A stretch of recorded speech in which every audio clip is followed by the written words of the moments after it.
हाँ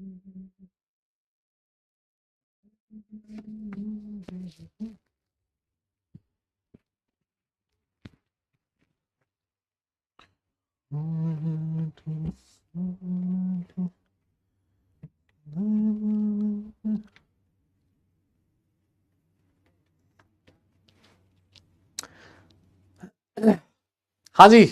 hello and welcome to all my dear students. क्या हाल चाल आप लोगों के, कैसे हैं आप सब लोग? उम्मीद करता हूं सब बहुत बढ़िया होंगे। सब लोगों का एक बार फिर से मैं वेलकम करता हूं लक्ष्य जेई 2026 बैच में। इनऑर्गेनिक केमिस्ट्री का बहुत शानदार जबरदस्त चैप्टर हम लोग पढ़ रहे हैं, नाम है कोऑर्डिनेशन कंपाउंड्स, और आज इसका लेक्चर नंबर 6 करने वाले हैं। कैसे हैं भाई सब लोग? गुड मॉर्निंग, नमस्कार आप सब लोगों को। क्या हाल चाल आप लोगों के, फटाफट से बताइए जनाब। Good morning, sorry good morning नहीं, गुड गुड इवनिंग। अरे मॉर्निंग कहां से होगी? गुड इवनिंग बेटा, evening evening. Audio video clear है? एक बार थम्स अप करके बता दो कि सर ठीक है, सारी आवाज आपकी ठीक आ रही है, आपकी शक्ल हमें दिखाई दे रही है अच्छे से, है जैसी भी वो अच्छे से दिखाई दे रही है। गुड इवनिंग सब लोगों को। कैसे हो भाई सब? क्या हाल है आप सब लोगों के? है ना, पूछ तो ऐसे रहा हूं जैसे कई दशकों बाद मिला हूं जैसे मैं तुमसे, है नहीं, लेकिन फिर भी मतलब हालचाल पूछ लेना चाहिए ना रोज रोज। सब बढ़िया हो? इवनिंग है रे, इवनिंग इवनिंग। अभी नाइट नहीं हुई बेटा, सर्दियां सर्दियां होंगी ना, उस समय नाइट होने वाली होगी ना। हाँ, शाम का जो मौसम होता है ना, देखो कई बार क्या होता है, जब अर्जुना और लक्ष्य में क्लास चलती है ना, सुन रहे हो, जब अर्जुना और लक्ष्य में क्लास चलती है ना, तो शाम का पता ही नहीं लगता शाम कैसी होती है। क्यों? क्यों? क्लास खत्म होती है 8 बजे, तब तक अंधेरा है ना, और शुरुआत होती है 4 बजे, 4 से 8, तो शाम का टाइम है, बताओ चला ही जाता है मतलब, है ना। हाँ मतलब, और ये जो अभी सर्दियां आने वाली हैं थोड़े दिनों में, है ना, दीपावली के बाद, अब तक तो अंधेरा हो चुका होगा।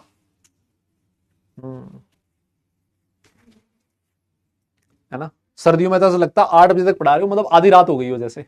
मेरे गांव में 7 बजे सो जाते हैं सर्दियों में।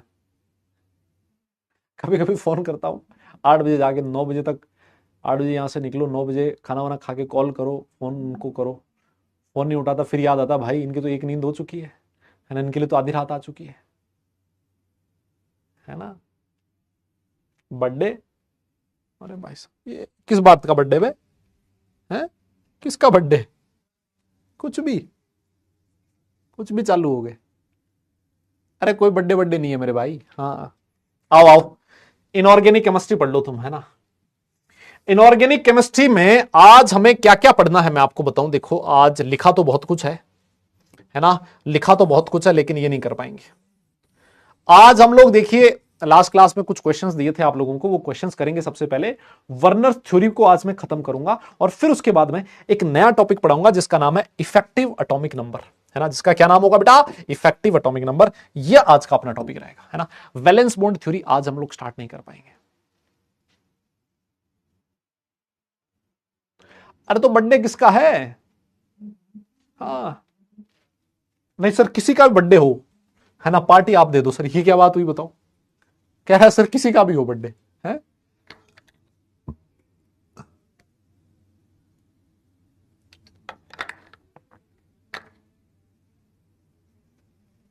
कल कल कल क्लास, कल यार मेरी तो क्लास है नहीं, केमिस्ट्री की तो क्लास है नहीं, है ना। केमिस्ट्री की तो वापस फ्राइडे को क्लास है ना, फ्राइडे सैटरडे अपनी क्लास होगी, कल केमिस्ट्री क्लास नहीं है। बाकी का मुझे पता नहीं है कि नहीं है। हाँ, वो अर्जुना वाले भी यही पूछ रहे थे, सर कल की छुट्टी है क्या? मैंने कहा कल की किस बात की छुट्टी? तो बोले कि विश्वकर्मा जयंती है। तो मैंने कहा यार मुझे नहीं पता छुट्टी है कि नहीं है, आप लोग चेक कर लेना, आपके आपके पास शेड्यूल आ जाएगा, है ना, आप लोग चेक कर लेना। आओ सर आओ। तो हम लोगों ने लास्ट क्लास में कुछ क्वेश्चंस आपको होमवर्क में दिए थे, ना, और ये जो क्वेश्चंस थे इनके फॉर्मूले वगैरह लिखने थे, लेकिन ये क्वेश्चंस मैं अभी नहीं करवाऊंगा। मैं पहले चलना चाहता हूं कहां? मैं पहले चलना चाहता हूं वर्नर्स थ्योरी पे, है ना, क्योंकि जहां से हम लोग पढ़े थे सबसे पहले वो थ्योरी पढ़ते हैं ना। लास्ट में अगर हमारे पास टाइम रहा तो फिर वो जो होमवर्क वाले क्वेश्चन है उनको डिस्कस करेंगे। ठीक है, ठीक है दादा? यस, अरे एक बार के लिए सारे लोग थम्स अप करो कि सर ठीक है पढ़ाना स्टार्ट करो, हम पढ़ने के लिए तैयार हैं। जो भी भाई लोग मेरे इधर उधर बैठे हैं सही अपनी पोजीशन पे आ जाओ और कमर सीधी रख के पढ़ाई करो। अगर आप सोफे पे लेटे हो, अगर आप बेड पे आधे आधे उल्टे तिरछे पता नहीं कौन से कैसे डायरेक्शन में हो रखे हो, तो बेटा वहां से उठो, वहां से जागो, शांत माहौल वातावरण में जाके टेबल कुर्सी लेके पढ़ने की कोशिश करो। हाथ में आपके पेन हो, सामने आपके कॉपी रखी हो, नजरें आपकी सिर्फ और सिर्फ स्क्रीन पे हो, और स्क्रीन पे मैं दिखाई दे रहा हूं तुम्हें, और सामने लिखा होना चाहिए वर्नर थ्योरी। नहीं तो लोग बोलते हैं सर स्क्रीन भी है, सीधा भी बैठा हूं, सब कुछ है, लेकिन स्क्रीन पे चल कुछ और रहा है सर। वो नहीं काम चलेगा, स्क्रीन पे यही चलना चाहिए, वर्नर थ्योरी चलना चाहिए। समझ रहे हो मेरी बात को? यस, हाँ, आओ सर आओ। तो वर्नर थ्योरी में हम लोगों ने लास्ट क्लास में जाते जाते कुछ पोस्टुलेट्स लिखे थे। ये जो वर्नर भाई साहब है इनको फादर ऑफ कोऑर्डिनेशन कंपाउंड्स कहा जाता है। इन्होंने कुछ कंपाउंड्स का सिंथेसाइज, कुछ कंपाउंड्स बनाए और उन कंपाउंड्स की प्रॉपर्टीज के बारे में बताया, आप सब लोगों को जागरूक करवाया। और इन्होंने सबसे पहले ये कहा था कि भाई कोई भी जो कोऑर्डिनेशन कंपाउंड होता है वो दो तरह की वैलेंसी शो करता है, सेकेंडरी वैलेंसी, प्राइमरी वैलेंसी, है ना। और फिर उसके बारे में कि सेकेंडरी वैलेंसी फिक्स होती है, आयनाइजेबल नहीं होती, प्राइमरी वैलेंसी आयनाइजेबल होती है, उसको ये सेटिस्फाई करता है, उसको वो सेटिस्फाई करता है। ये सारी चीजें वर्नर ने बोली, है ना, ये सारी डिफरेंट डिफरेंट चीजें वर्नर भाई साहब ने बोल दी। और फिर हमने उसको रिलेट भी कर दिया कि जिसको आप लोग पहले प्राइमरी वैलेंसी बोलते थे उसको हम सेकेंडरी वैलेंसी, जिसको आज हम ऑक्सीडेशन स्टेट बोलते हैं, जिसको उन्होंने सेकेंडरी वैलेंसी बोला उसको हम कोऑर्डिनेशन नंबर बोलते हैं, है ना। तो ये मतलब ये जो चीजें थी हम लोग लास्ट क्लास में ही डिस्कस कर चुके थे। यस, नहीं, डेविड वार्नर का इससे कोई लेना देना नहीं है भाई साहब, नहीं, डेविड वार्नर इतना पढ़ा लिखा नहीं था, है ना। हाँ, अब देखिए, आइए मैं आपको उसी कड़ी को आगे बढ़ाते हुए, यस, वर्नर थ्योरी में ही इसी कड़ी को आगे बढ़ाते हुए जो मैंने आपको लास्ट क्लास में एग्जांपल्स दिए थे, एक बार के लिए एग्जांपल्स वापस लिख रहा हूं। जैसे उन्होंने एक कंपाउंड बनाया था CrNH3 6Cl3, याद है तुम्हें? CrNH3Cl3। अगर मैं इस कंपाउंड को नंबर 1 नाम दे देता हूं, अगर मैं इस कंपाउंड को नंबर 1 नाम दे देता हूं, और एक और कंपाउंड इन्होंने बनाया था, याद है तुम्हें? NH3 5Cl और Cl2, ये जो कंपाउंड है उसको मैं 2 नाम दे देता हूं। फिर उसके बाद इन्होंने तीसरा कंपाउंड बनाया था CrNH4Cl2 और बाहर एक ही Cl है, इसको मैंने 3 नाम दे दिया। मेरा क्वेश्चन आपसे यह है, बताइए किसका इलेक्ट्रिकल कंडक्टेंस सबसे ज्यादा होगा, इलेक्ट्रिकल कंडक्टेंस का ऑर्डर क्या होगा, है ना। और अब मैं ये चीज आपसे एक्सपेक्ट कर सकता हूं क्योंकि आप लोग फिजिकल केमिस्ट्री पढ़ के आए हो, आप लोगों ने इलेक्ट्रोकेमिस्ट्री पढ़ लिया है, तो यू नो बेटर कि इलेक्ट्रिकल कंडक्टेंस क्या होती है। हाँ, ये लिखना है बेटा, लिखना है। यस बेटा जी, लिखना है। हाँ, अरे लिखना है मुन्ना, एकदम से बवाल। सर लिखना है क्या? अरे लिखना ही है। इलेक्ट्रिकल कंडक्टेंस जो है उसका ऑर्डर क्या होगा? यस, इलेक्ट्रिकल कंडक्टेंस का ऑर्डर क्या होगा, क्वेश्चन आपसे ये पूछ रहा है। तो आप कहोगे सर हम माहिर हैं, सर हम ऐसे क्वेश्चंस ऐसे निपटाते हैं पता भी नहीं लगता। सर देखिए, हमने ये पढ़ा है कि इलेक्ट्रिकल कंडक्टेंस के लिए who is responsible? The ions are responsible for the electrical conductance, and if the number of ions increases the electrical conductance also increases. पढ़ा है ना हम लोगों ने। अब आयंस कैसे निकालें? सर हमें पता है कि ये जो कॉम्प्लेक्स कंपाउंड है, अगर ये टूटेगा, अगर ये कॉम्प्लेक्स कंपाउंड टूटेगा तो सर ये कैसे टूटेगा? Cr3++3Cl-। मुझे एक बात बताइए, ये नंबर ऑफ आयंस कितने प्रोड्यूस कर रहा है? सर यहां पर नंबर ऑफ आयंस आपको मिल रहे हैं 4, दिख रहा है आपको? 3 और 1 4 है। वैसे ही जब ये वाला कॉम्प्लेक्स टूटेगा बेटा, ये वाला जब कॉम्प्लेक्स टूटेगा तो ये बताइए कौन कौन से आयंस प्रोड्यूस करेगा, जल्दी बताओ। सर इस पे 2+ होगा, +2Cl-। सर ये वाला आयंस प्रोड्यूस करेगा। और अगर मैं यहां से चेक करूं तो यहां से सर नंबर ऑफ आयंस कितने आ रहे हैं? सर 3 आयन आ रहे हैं सर, बोलिए। और अगर वैसे ही इसको मैं डिसोसिएट करूं तो जब ये डिसोसिएट होगा, ये जब डिसोसिएट होगा तो इस पे प्लस आएगा और यहां पर माइनस आएगा, तो ये कितने आयंस प्रोड्यूस करेगा? यहां से जो नंबर ऑफ आयंस आएंगे वो कितने आएंगे? सर 2 आएंगे सर। यस, और आपने अभी कहा कि जो इलेक्ट्रिकल कंडक्टेंस है it is directly proportional to number of ions, और इसका मतलब है ना सर, जो फर्स्ट वाला है उसकी इलेक्ट्रिकल कंडक्टेंस सबसे ज्यादा, फिर सेकंड और फिर उसके बाद थर्ड आएगा। ये ऑर्डर होएगा सर इलेक्ट्रिकल कंडक्टेंस का। ये तो सर बहुत आसान है सर। यस, ये बहुत सिंपल है सर, बहुत ही बढ़िया। अब तो मुझे एक बात बताओ, अगर आपने इलेक्ट्रिकल कंडक्टेंस पढ़ लिया तो मुझे बताइए कोलिगेटिव प्रॉपर्टी की वैल्यू, कोलिगेटिव प्रॉपर्टीज की वैल्यू इसमें से कौन से कंपाउंड के लिए सबसे ज्यादा होगी, या फिर कोलिगेटिव प्रॉपर्टीज का ऑर्डर क्या होगा, ये भी आप लोग बता दीजिए, क्योंकि ये भी तुम लोग पढ़ चुके हो।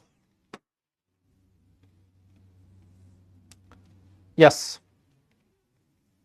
जल्दी बताइए, जो कोलिगेटिव प्रॉपर्टीज का ऑर्डर है वो भी क्या होगा, ये भी आप लोग बता दीजिए।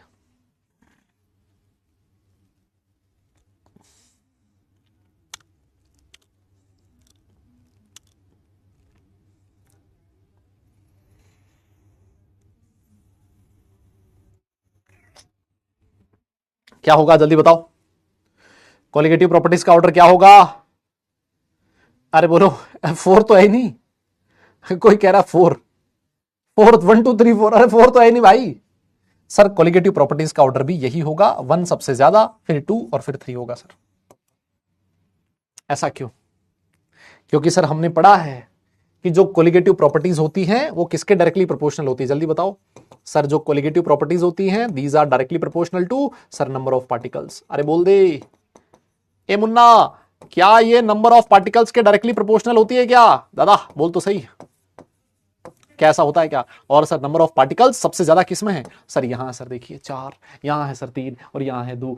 As the number of particles increases, colligative properties also increases. The value of colligative properties increases. The RLVP, the delta TP, the delta TF and RLVP and the osmotic pressure also increases. Yes, तो ये चीज थी, ये इस पे questions आपसे पूछे जा सकते हैं, एक बार के लिए इसको नोट कीजिएगा, फिर हम लोग आगे चलते हैं। नेक्स्ट स्लाइड पे मैं आपको ले चलता हूं।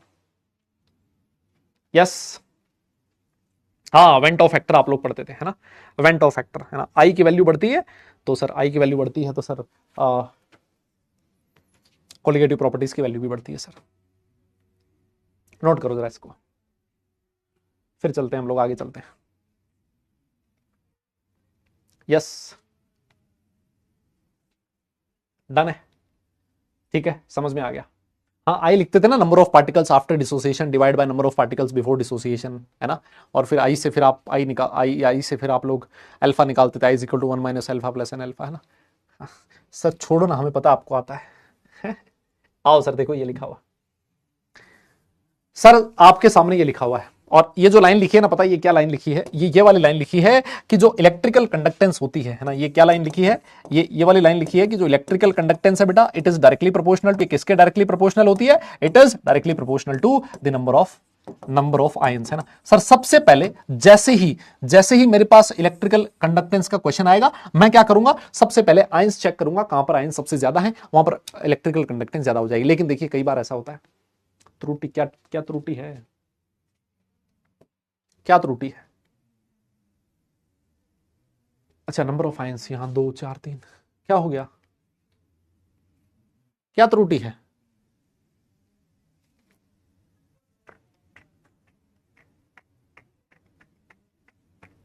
अच्छा, यहां 4 होगा और यहां 5 होगा, ये कहना चाह रहे हो क्या? ठीक है, हाँ हाँ ठीक है, ये तो गलती हो ही सकती है ना यार, इंसान गलतियों का पुतला है ना, है ना। और हो सकती है गलती, ऐसी क्या बात है। और वैसे साला लास्ट में आते आते ना तुम्हारी क्लास आती है, तीसरी क्लास है ना, आज की तीसरी दिन की तीसरी क्लास है, तब तक तो एकदम ऐसे सर ऐसे भन्नाट करने लगता है ना। हाँ, तो बस फिर गलती हो सकती है, माइंड ना करें आप लोग सर। लेकिन देखिए कई बार ऐसा भी हो सकता है कि नंबर ऑफ आयन सेम हो जाए। जैसे देखो, सुनो मेरी बात सुनो, मैं आपके सामने कंपाउंड लिखने जा रहा हूं, CrNH3 5Br और SO4, है ना। एक कंपाउंड ये लिखा है, और साथ में एक कंपाउंड ये लिख दिया CrNH3 5SO4Br, ये कंपाउंड लिख दिया। दिस इज नंबर 1, है ना, ये आपका कंपाउंड नंबर 1 है, और ये वाला कंपाउंड नंबर 2 है। जब आप डिसोसिएट करोगे ना इसको, जब आप इसको डिसोसिएट करोगे तो बेटा ये कैसे टूटेगा? CrNH3 5Br, इस पे 2+ आएगा और SO4 2- आएगा। और जब आप इसको डिसोसिएट करोगे तो ये कैसे टूटेगा? CrNH3 5SO4, और फिर उसके बाद आएगा तुम्हारा इसके ऊपर प्लस और Br पे माइनस। देखिए ये भी 2 आयन प्रोड्यूस कर रहा है और ये भी 2 आयन प्रोड्यूस कर रहा है। तो सर इस केस में इलेक्ट्रिकल कंडक्टेंस कैसे निकालें? यस, इस केस में कैसे इलेक्ट्रिकल कंडक्टेंस निकालें? सर यहां तो नंबर ऑफ आयंस और यहां पर नंबर ऑफ आयंस बराबर है सर। अगर नंबर ऑफ आयंस बराबर हो उस समय हम लोग क्या देखते हैं, उस समय हम देखते हैं चार्ज ऑफ आयंस। यस, उसके बाद बेटा क्या देखा जाता है, चार्ज ऑफ आयंस बोला जाता है। इस वजह से, लेकिन पहले क्या देखना है, पहले नंबर ऑफ आयंस देखते हैं, और अगर नंबर ऑफ आयंस बराबर हो उस केस में आपको ध्यान देना है electrical conductance it is directly proportional to, electrical conductance is directly proportional to charge of ions. क्या आपको मेरी बात समझ में आ रही है क्या बेटा? क्या आपको मेरी बात समझ में आ रही है क्या, बोलिए। तो इसके अकॉर्डिंग इस पे चार्ज +2 -2 है, यहां +1 -1 है, इसका मतलब 1 जो है वो 2 से ज्यादा होगा इलेक्ट्रिकल कंडक्टेंस में।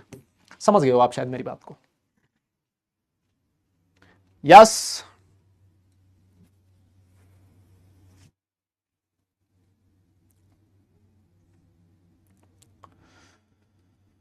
बोलिए।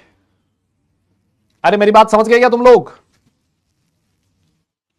कोई बोल ही नहीं रहा है भाई, किसको पढ़ाया जा रहा है पता नहीं।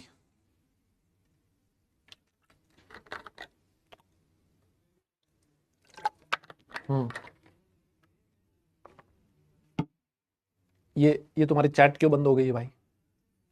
हाँ, ये जो आप लोगों की चैट है वो स्थिर हो चुकी है, स्थिर चैट मुझे बिल्कुल भी दिखाई नहीं दे रही है, बिल्कुल भी नहीं दिखाई दे रही है। हाँ अब चलिए, अब चलिए, अब चलिए, वापस चलिए, एकदम से रुक गई थी। हाँ आओ, हो गया ना, ये चीज समझ में आ गई। इलेक्ट्रिकल कंडक्टेंस और कोलिगेटिव प्रॉपर्टीज हम लोगों ने पढ़ ली सर, ये बहुत आसान चीज है, बहुत। और ये मतलब डिफरेंट डिफरेंट जगह पे हम लोग पढ़ते हैं तो सर इजी है ना, इसमें कोई ऐसा कोई मुश्किल पार्ट है भी नहीं सर, ठीक है। आइए सर एक और बढ़िया चीज बताइए आप। मैंने कहा जा भाई बढ़िया चीज बताने का ठेका हमने ले रखा है, एक और बढ़िया चीज बता देते हैं। देख तेरे सामने ना एक बहुत प्यारी चीज लिखी हुई है ना, ये बहुत ही प्यारी चीज लिखी हुई है, लेकिन ये मैं एग्जांपल से समझाऊंगा ना तब तू इस प्यारी चीज को समझ पाएगा, नहीं तो लटकता रहेगा। बोले सर समझाओ, एग्जांपल दे दो सर आप। क्या कहता है, मान ले तेरे पास एक कंपाउंड है COCl3.6H2 है ना, ये आपके सामने एक कंपाउंड है, और क्वेश्चन में कहा गया कि जब इसकी रिएक्शन कॉन्सेंट्रेटेड H2SO4 के साथ आपने करवाई तो no gain in mass of H2SO4, ऐसे लिखा। ठीक है, बहुत बढ़िया। और एक और कंपाउंड था बिल्कुल ऐसा ही, इसी में क्या कहा गया कि जब इसकी रिएक्शन आपने बेटा, जब इसकी रिएक्शन कॉन्सेंट्रेटेड H2SO4 के साथ करवाई तो ये कहता है कि मास ऑफ H2SO4, जो H2SO4 का मास है सर वो इंक्रीज कर गया, इंक्रीजेस बाय 18 ग्राम। समझिएगा मेरी बात को, समझिएगा आप अच्छे से। ये वाला जो कॉम्प्लेक्स है, सोचिए कि इस कॉम्प्लेक्स का फॉर्मूला कुछ ऐसा था, एक बार के लिए सोच के देखो। ये जो कॉम्प्लेक्स था इसका फॉर्मूला कुछ ऐसा था, और जब ये डिसोसिएट हुआ तो इसने COH2O6 3+ 3Cl- दिया। अब ये जो कॉन्सेंट्रेटेड H2SO4 है ना भाई, ये कॉन्सेंट्रेटेड H2SO4 ना इस वाटर का कुछ नहीं उखाड़ सकता, इस वाटर के साथ H2SO4 कोई छेड़खानी नहीं कर सकती। सर H2SO4 के बारे में हमने पढ़ा है कि H2SO4 एक डिहाइड्रेटिंग एजेंट होता है। क्या आपने नाम सुना है क्या? दादा एक बार बताना पड़ेगा, क्योंकि तुम लोग ऑर्गेनिक केमिस्ट्री पढ़ के आए हो, तो वहां तुम लोगों ने H2SO4 की डिहाइड्रेशन की बहुत सारी रिएक्शंस पढ़ी होंगी, है ना। डिहाइड्रेटिंग एजेंट होता है सर, ये पानी ना, पानी अब्सॉर्ब कर लेता है सर, पानी को खींच लेता है सर। क्या तुमने पढ़ा है क्या ऐसा? यस, क्या मैं सही कह रहा हूं?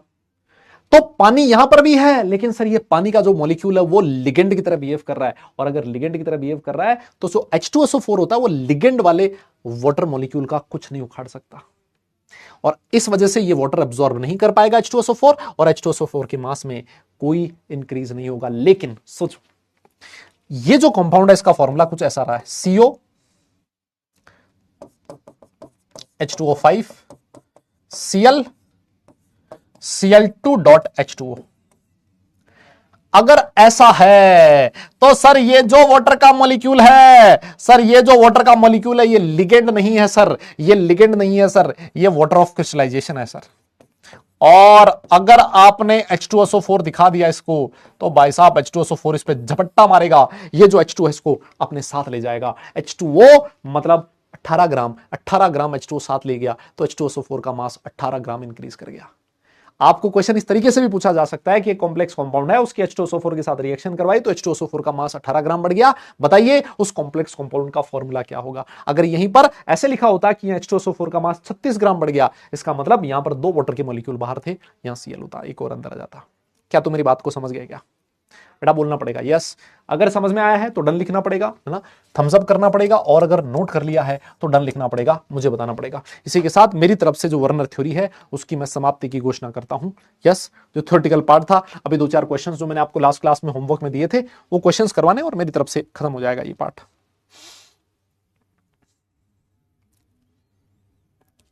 यस, नोट कर लीजिए बेटा। समझ में भी आ गया सब लोगों को? क्या बात कर रहे हो यार क्या बात कर रहे हो, समझ भी हो तुम लोग हैं?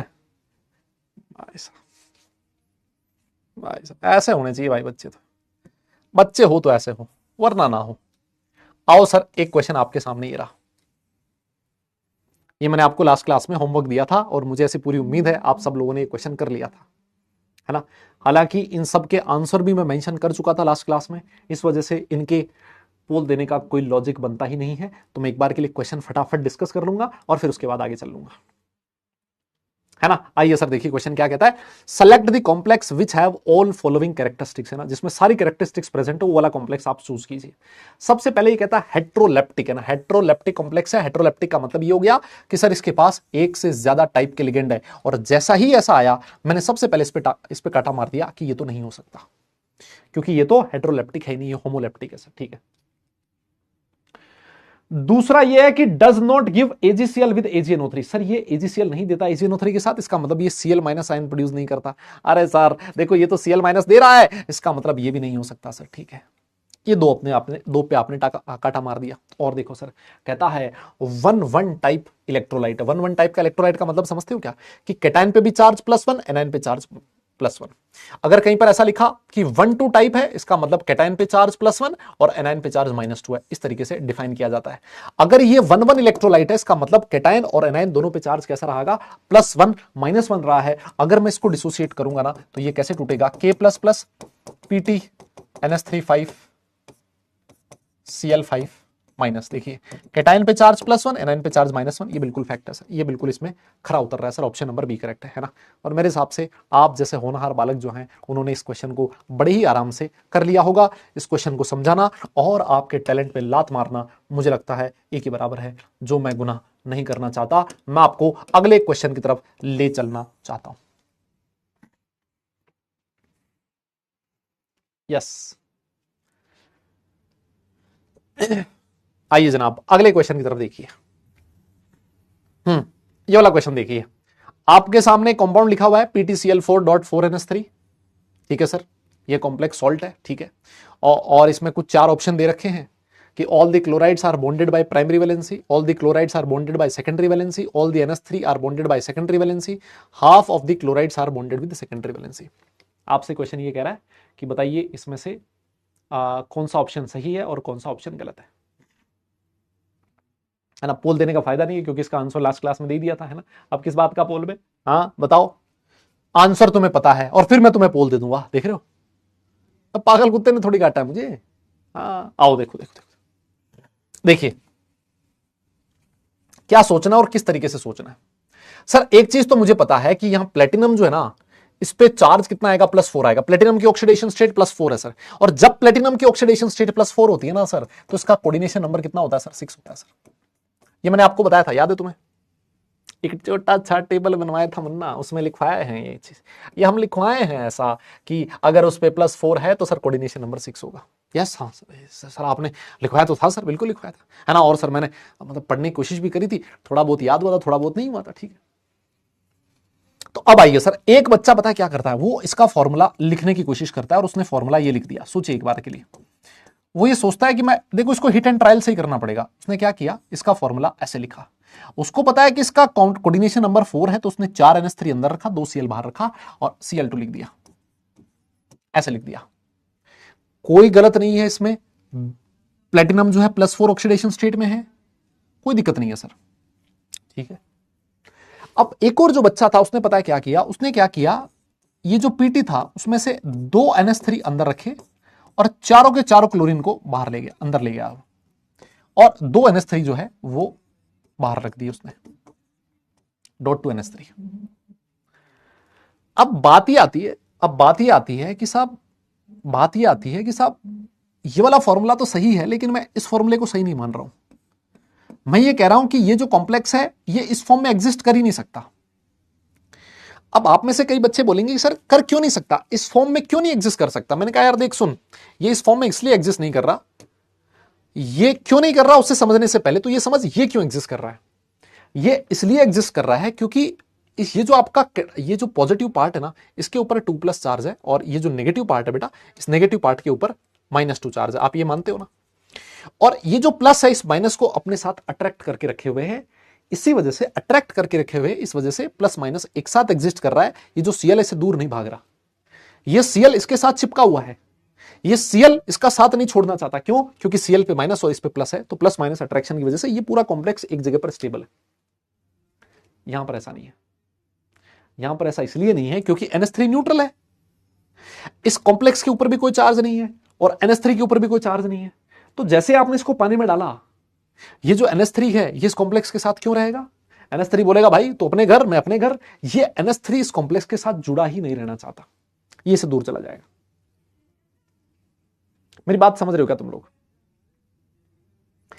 तो ये जो बाहर लिखी हुई चीज है, इसको बांध के रखने के लिए कुछ होना चाहिए, और वो तब होता है जब आपका जो कॉम्प्लेक्स है वो न्यूट्रल ना होके आयनिक हो, है ना, न्यूट्रल ना होके आयनिक हो। ठीक है, प्लस और माइनस होना जरूरी है। मेरी बात शायद आपको समझ में आई है ना? बहुत बढ़िया सर, वेरी गुड। बेटा सारे के सारे वाटर ऑफ क्रिस्टलाइजेशन भी नहीं होते बाहर, है ना। ऐसा नहीं होगा कि सिर्फ वाटर ऑफ क्रिस्टलाइजेशन बाहर हो। तो अगर मान लो इसका फॉर्मूला ये है, एक बार के लिए मान के चलते हैं कि इसका फॉर्मूला ये है, तो कहता है कि all the chlorides are bonded by primary valency. क्या सारे के सारे क्लोराइड प्राइमरी वैलेंसी है? नहीं सर, ये प्राइमरी वैलेंसी, ये सेकेंडरी वैलेंसी की तरह बिहेव कर रहे हैं। तो सर ये वाला जो ऑप्शन है वो तो गलत है बिल्कुल। All the chlorides are bonded by secondary valency, नहीं सर, क्लोराइड सेकेंडरी भी है, क्लोराइड प्राइमरी भी है, ये वाला ऑप्शन भी गलत है sir. All the NH3 are bonded by secondary valency, NH3 जो है सर वो सेकेंडरी वैलेंसी, बिल्कुल सही है सर। अगर आप ये फॉर्मूला मानते हो तो ये वाला स्टेटमेंट बिल्कुल सही है। Half of the chlorides are bonded by secondary valency, half of the chlorides are bonded by secondary valency. इस तरीके से आप लोग लिखोगे साहब, ये वाला स्टेटमेंट भी सही है। 2 क्लोरीन अंदर 2 बाहर, 2 तो है प्राइमरी वैलेंसी, 2 है सेकेंडरी वैलेंसी, बिल्कुल सही बात है सर। यस।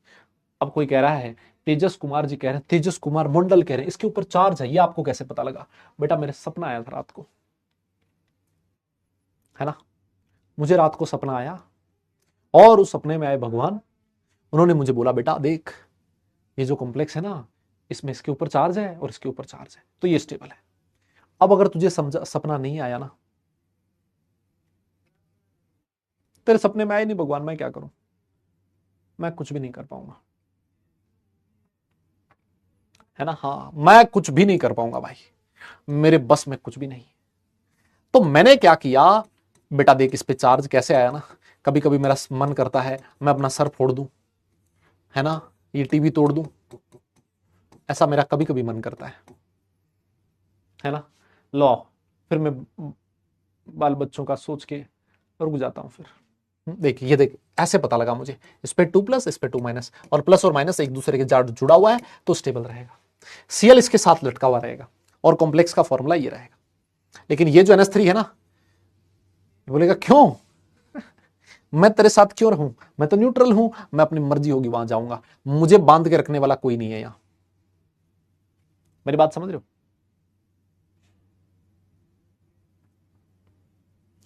अब देखो, एक शाना आदमी ये भी दिमाग लगा सकता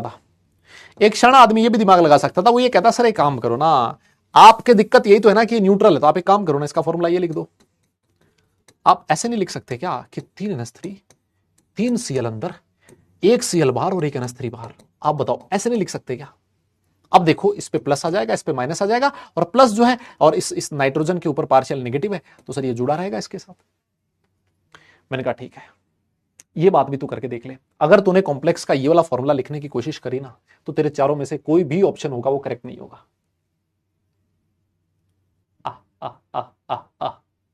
समझे? तेरे चारों में से कोई भी ऑप्शन जो है वो करेक्ट ही नहीं होगा। इसका मतलब आपसे ये वाला फॉर्मूला लिखवाना नहीं चाहता, वो चाहता है आप ये वाला फॉर्मूला लिखें।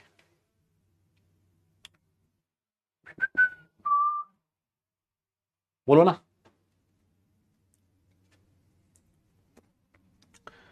अरे समझ गए क्या? यस।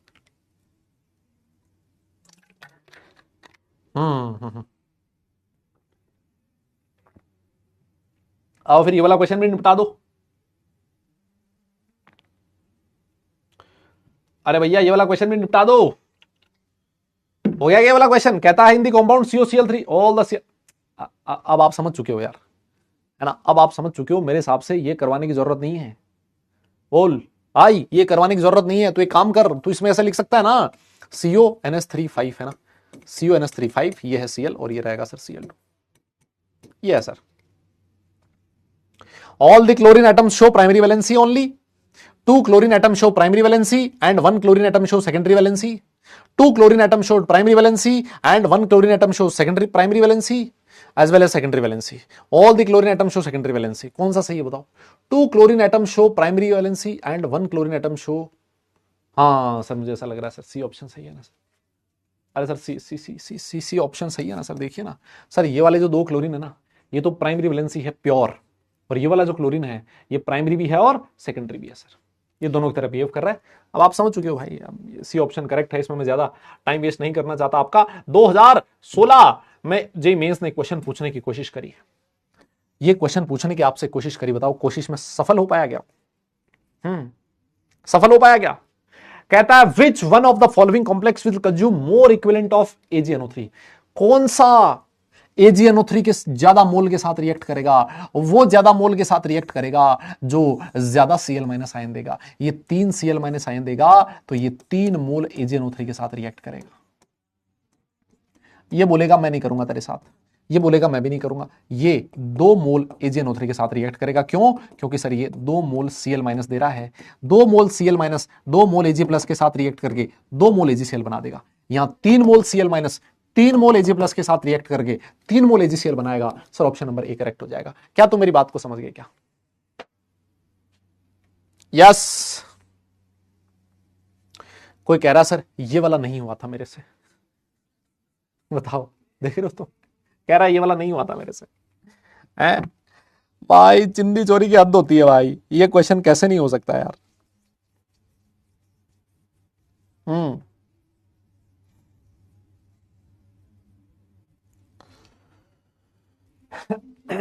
हो गया क्या? यस। साथ में मेरे हिसाब से मैंने ये वाला क्वेश्चन भी दिया था क्या तुम्हें होमवर्क में? बोलिए जरा, मैंने आपको ये वाला क्वेश्चन दिया था क्या होमवर्क में? CO2 CO8 डिस्प्लेस, ये वाला होमवर्क दिया था क्या मैंने तुम्हें? बोलो बोलो। ये वाला दिया था क्या? बस दिया था तो अभी नहीं होगा ये वाला क्वेश्चन। ये वाला क्वेश्चन जब मैं इफेक्टिव एटॉमिक नंबर EN पढ़ा दूंगा ना उसके बाद होगा, है ना? ये अभी नहीं होगा बेटा, है ना? तो ये अगर दिया था तो इसको अभी जब मैं EN पढ़ा दूं उसके बाद करने की कोशिश करना। सर EAN क्या होता है सर? मैंने सर ENT का नाम तो सुना था, आज आप EAN पढ़ा रहे हो। मैंने कहा बेटा इसका पूरा नाम है इफेक्टिव एटॉमिक नंबर। आप हेडिंग लिखिए इफेक्टिव एटॉमिक नंबर। बहुत आसान, बहुत मजेदार, जोरदार टॉपिक है, पढ़ के मजा आ जाएगा आपको। बहुत सिंपल है। एंड आप बोलोगे सर ये क्या है, इसको तो हम सुबह शाम नाश्ते में निपटा देंगे। हाँ आइए करते हैं इस चीज को। क्या होता है EN? हेडिंग लिखिए आप लोग, आप हेडिंग लिखिए बस। हाँ, और होमवर्क है करेंगे भैया, करेंगे डिस्कस, थोड़ा वेट कर लो भाई, थोड़ा वेट कर ले। हाँ सारे होमवर्क डिस्कशन मेरे से ही करवा लियो, सारे क्वेश्चन के आंसर भी दे दिए तुझे, है ना?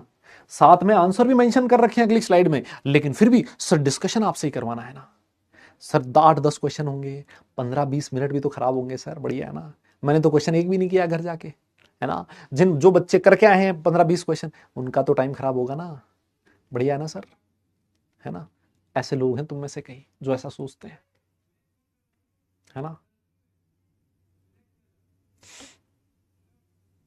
समझ रहे हो? दुनिया बहुत समझ जाओ।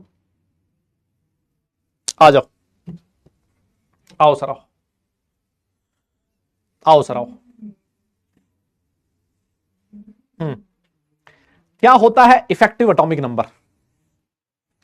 अगर मैं सीधे सीधे शब्दों में एक लाइन में बात करूं ना, तो इफेक्टिव एटॉमिक नंबर का मतलब यहां लिखा हुआ है, the number of electrons present around the central atom. जो सेंट्रल मेटल है उसके अराउंड जितने नंबर ऑफ इलेक्ट्रॉन्स प्रेजेंट है महाराज, उसी को बोला जाता है effective atomic number for that particular metal. सबसे पहले तो अपने दिमाग में बिठा लो कि effective atomic number is defined for central metal. क्या बिठा लो? Effective atomic number is defined for central metal. ये हमेशा सेंट्रल मेटल के लिए डिफाइन होता है। सबसे पहले तो इस चीज को दिमाग में बिठा लो। और सेंट्रल मेटल के चारों तरफ जितने नंबर ऑफ इलेक्ट्रॉन्स प्रेजेंट होंगे that will be known as effective atomic number. Yes, बहुत बढ़िया सर। कैसे सर? थोड़ा सा एग्जांपल दो सर। मैंने कहा रुक आजा, मैंने एक एग्जांपल लिखा है तेरा NiCO4 है ना, इसका फॉर्मूला भी होता है, लेकिन फॉर्मूला पढ़ाने से पहले मैं आपको कॉन्सेप्ट समझाना चाहता हूं, उसके बाद मैं आपको फॉर्मूले पे ले चलूंगा, है ना। आइए मुझे एक बात बताओ, यहां पर निकल का एटॉमिक नंबर कितना है? सर निकल का एटॉमिक नंबर होता है 29, है ना। नहीं सर, सर साइंस टीचर, नहीं नहीं सर, सुनो, तुम विवाह कर लो मुझसे, फिर कोई नहीं कहेगा जानू, कोई नहीं कहेगा जानू, कोई नहीं कहेगा जानू। इसका मतलब सर इसका एटॉमिक नंबर आएगा 28। 28 होता है। अच्छा, अगर इसका एटॉमिक नंबर 28 है, इसका मतलब इसके पास प्रोटॉन भी 28 है और इलेक्ट्रॉन भी 28 है। इसके चारों तरफ अगर मुझे इलेक्ट्रॉन निकालने हो तो टोटल इलेक्ट्रॉन कैसे कितने होंगे? सर एक तो सेंट्रल एटम के पास 28 इलेक्ट्रॉन है क्योंकि इसका एटॉमिक नंबर 28 है, तो जितने प्रोटॉन उतने इलेक्ट्रॉन। और दूसरी चीज, एक CO जो होता है वो एक कोऑर्डिनेट बॉन्ड बनाता है। तो सर जो एक CO है वो इस निकल को कितने इलेक्ट्रॉन दे रहा है? सर इस निकल को 2 इलेक्ट्रॉन दे रहा है। तो आपके पास 4 CO है बेटा, 4 CO है, तो 4 CO मिलकर इसको कितने इलेक्ट्रॉन दे रहे हैं? सर 28 में 8 अगर मैं जोड़ दूं ना तो सर 36 आ जाता है। इसको 36 इलेक्ट्रॉन है सर इस सेंट्रल मेटल के अराउंड, टोटल 36 इलेक्ट्रॉन प्रेजेंट है। और सर यही इफेक्टिव एटॉमिक नंबर होता है। सर आप मेरी बात को शायद समझ चुके हो। और सर यही इफेक्टिव एटॉमिक नंबर होता है। सर यस, बात आपने एकदम सर आंसू दिला दिए सर, है ना। सर आंसू आ गए सर, क्या समझा दिया आपने सर, है ना। नेक्स्ट एग्जांपल देखो, नेक्स्ट एग्जांपल देखो। अगला एग्जांपल मैंने आपकी स्क्रीन पर पेश किया है, वो है K4FeCN6। और इसमें आपसे Fe का इफेक्टिव एटॉमिक नंबर पूछा है। तो आपने कहा सर देखो, सबसे पहली चीज सुनो, तुम विवाह कर लो मुझसे, फिर आएगा 26। सर देखो यहां पर Z कितना है? 26 है सर। अगर इसके चारों तरफ मुझे टोटल इलेक्ट्रॉन निकालने हो तो सर देखिए इसके पास 26 इलेक्ट्रॉन तो है ही सर, है ना, होने चाहिए थे 26 इलेक्ट्रॉन तो। लेकिन सर एक बात देखो, Z बेटा एटॉमिक नंबर होता है, Z फॉर जेब्रा नहीं है, यहाँ 28 जेब्रा नहीं है बेटा, Z फॉर एटॉमिक नंबर होता है ना। 11th पास करके आयो? आइए सर। अब मुझे एक बात बताओ, Fe का ऑक्सीडेशन स्टेट कितना है? सर Fe का ऑक्सीडेशन स्टेट है +2। अरे भैया प्लस कब आता है? प्लस तब आता है जब चला जाता है कोई, मतलब इलेक्ट्रॉन चला जाता है तब प्लस आता है ना यार। हाँ सर इसमें +2 आया, इसका मतलब इसमें से सर 2 इलेक्ट्रॉन चले गए सर, 2 इलेक्ट्रॉन इसका साथ छोड़ के चले गए सर। ये लो 26 - 2 हो गया। ठीक है सर। और देखो सर एक CN इसको 2 इलेक्ट्रॉन दे रहा है सर, एक CN एक कोऑर्डिनेट बॉन्ड बनाता है सर, 6 CN 6 कोऑर्डिनेट बॉन्ड बनाएंगे। एक CN 2 इलेक्ट्रॉन देता है सर, 6 CN 6 × 2 इलेक्ट्रॉन देंगे। सर देखो सर ये हो गया 24। और सर अगर मैं 24 में 12 जोड़ दूं ना सर, मजा आ जाएगा, मैं बता रहा हूं। 24 में 12 जोड़ते ही कितना हो जाएगा सर? ये 36 हो जाएगा सर। क्या मेरी बात समझे क्या सर? इसका इफेक्टिव एटॉमिक नंबर 36 आ जाएगा सर। कोई बोलेगा क्या? अरे यार कोई बोल ही नहीं रहा यार, भाई मैं किसको पढ़ा रहा हूं यार।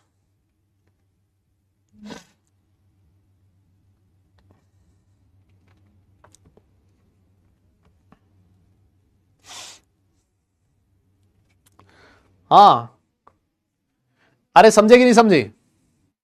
ये EN को डिफाइन यही किया हुआ, देखो ये है डेफिनेशन EN की। The number of electrons present around the central metal is called as effective atomic number EN। बस यही है। नोट कर लिया? नोट कर लिया तो डन लिखो। अब मैं इसका फॉर्मूला लिखवा दूंगा और फॉर्मूला लिखवा के फिर मैं एग्जांपल दे दूंगा, है ना। अब तुम लोग समझ चुके हो, है ना। हाँ, अब मैं इसका फॉर्मूला लिखवा दूंगा और फॉर्मूला दिखा के और फिर इसके मैं एग्जांपल दे दूंगा, कुछ एग्जांपल लिख दूंगा, तो तुम्हें समझ में आ जाएगी कहानी। फटाफट से कर लो, नोट कर लो, फटाफट नोट करो। हो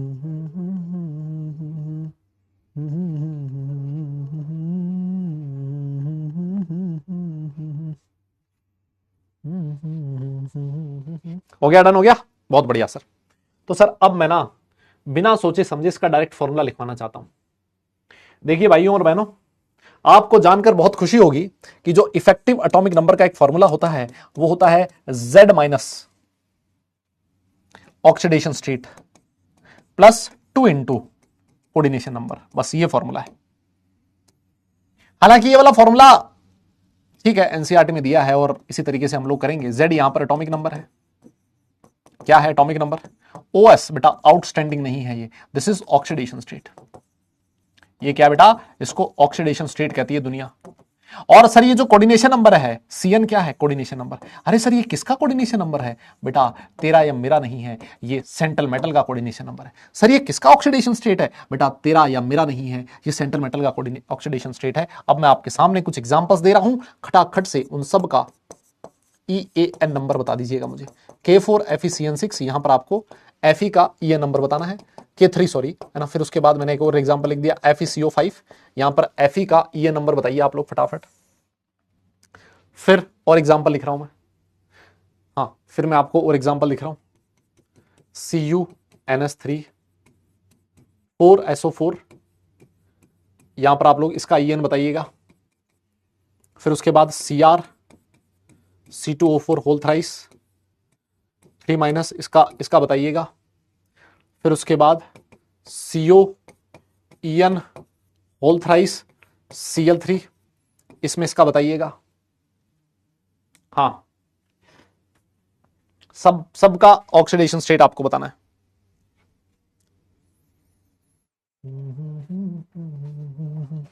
एक और लिख दीजिएगा Zn ग्लाई 2, यहां पर जिंक का EN बताना है जल्दी से।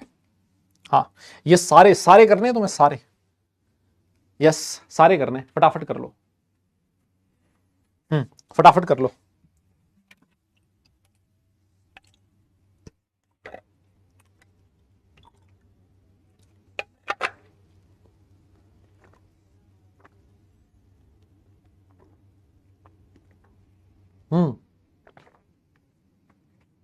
नॉन क्लासिकल के लिए भी करेंगे बेटा, अभी थोड़ा रुको है ना, थोड़ा वेट करो।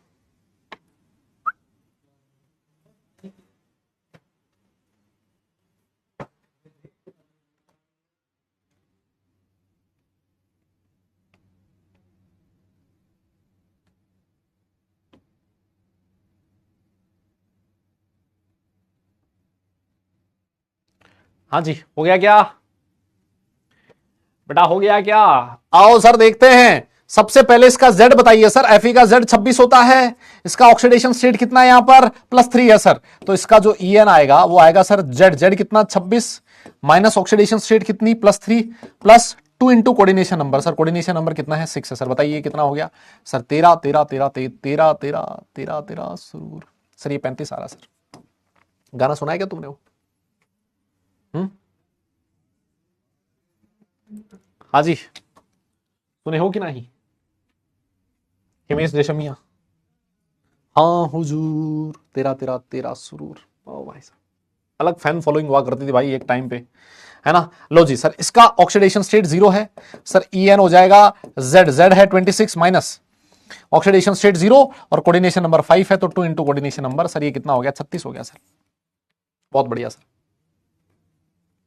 यस यहां देखिए सर कॉपर का ऑक्सीडेशन स्टेट कितना है? +2। तो सर देखिए Z इसका EAN क्या होगा सर? Z कितना? कॉपर का Z कितना होता है? Z कितना होता है? फिर कोई नहीं कहेगा जानू, तो 29 होता है सर। 29 माइनस 2 प्लस इसका सर कोऑर्डिनेशन नंबर 2 है सर, 4 है सर। 2 इंटू 4 सर ये हो गया 35 सर। 35 आ रहा सर। नहीं नहीं नहीं सर 37 आ रहा सर। 37 नहीं नहीं 27 और 8 27 और सर 35 है सर। 35 बहुत बढ़िया। आइए सर। सर यहां क्रोमियम है सर। क्रोमियम जो होता है ना सर इसका ऑक्सीडेशन स्टेट सबसे पहले तो चेक कीजिए +3 है सर।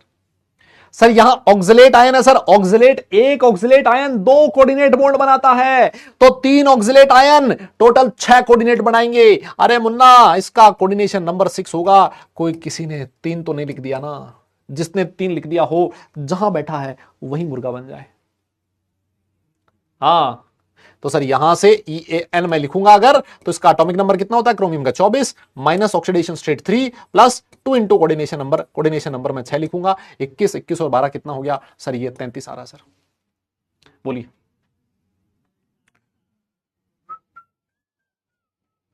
हो गया क्या? बहुत बढ़िया सर, वेरी गुड। अब आइए नेक्स्ट CO पे। सर इसका ऑक्सीडेशन स्टेट कितना है? +3 है sir. EAN sir, EAN number कितना होगा सर? इसका एटॉमिक नंबर क्या होता है? फिर कोई नहीं कहेगा जानू, 27 minus oxidation state plus sir EN है सर। सर EN जो होता है, एक EN 2 कोऑर्डिनेट बॉन्ड बनाता है सर, एक EN 2 कोऑर्डिनेट बॉन्ड बनाता है, तो 3 EN 6 कोऑर्डिनेट बॉन्ड बनाएंगे सर, कोऑर्डिनेशन नंबर 6 हो जाएगा प्लस 2 इंटू कोऑर्डिनेशन नंबर। बोलिए सर, सर 24 और 12 कितना हो गया सर? सर ये 24 और 12 सर 36 हो गया सर, 36 हो गया, मजा आ गया सर। सर जो ग्लाई है, ग्लाइसाइनेटो सर, ये भी बाइडेंटेड लिगेंड है। यहां पर जिंक का ऑक्सीडेशन स्टेट +2 है, इसका सर 30 होता है सर, एटॉमिक नंबर -2 प्लस इसका कोऑर्डिनेशन नंबर कितना आएगा बताओ सर? ये कोऑर्डिनेशन नंबर है 4। क्यों? क्योंकि एक ग्लाई 2 कोऑर्डिनेट बॉन्ड बनाता है, तो 2 ग्लाई 4 बनाएंगे सर। देखिए तो सर 4 × 2 हो जाएगा 28 और 8 36 हो गया सर। देखिए चेक कीजिए। अरे ऐसा अगर क्वेश्चन आया, नालायकों, क्या तुम इसमें करना क्या है? इसमें सिर्फ ऑक्सीडेशन स्टेट और कोऑर्डिनेशन नंबर भी तो निकालना है, और ऑक्सीडेशन स्टेट और कोऑर्डिनेशन नंबर मेरे हिसाब से आप लोग गलती नहीं करोगे। इसलिए गलती नहीं करोगे क्योंकि तुम्हें पता है कि जो लिगेंड है उस पर चार्ज कैसा होता है, जो लिगेंड है वो मोनोडेंटेड है, बाइडेंटेड है या ट्राइडेंटेड है, ये तुम्हें पहले से पता है। और अगर पता है तो फिर आपका इसमें गलती नहीं होगी। कोई ऐसा बालक या बालिका है, क्या कोई ऐसा बालक या बालिका है जिसको ये ना पता हो कि ऑक्सीडेशन स्टेट और कोऑर्डिनेशन नंबर कैसे निकाला जाता है? कोई है तो बता दे, ईमानदारी से बता दे, है ना। कोई दिक्कत नहीं है ना, मैं कुछ नहीं बोलूंगा उसको, है ना, मैं कुछ नहीं बोलूंगा उसको। इतना हो जाए तो डन लिखना, फिर आगे चलेंगे, है ना। मैं कुछ नहीं बोलूंगा उसको, नहीं है तो बता दे कोई, जल्दी बताइए।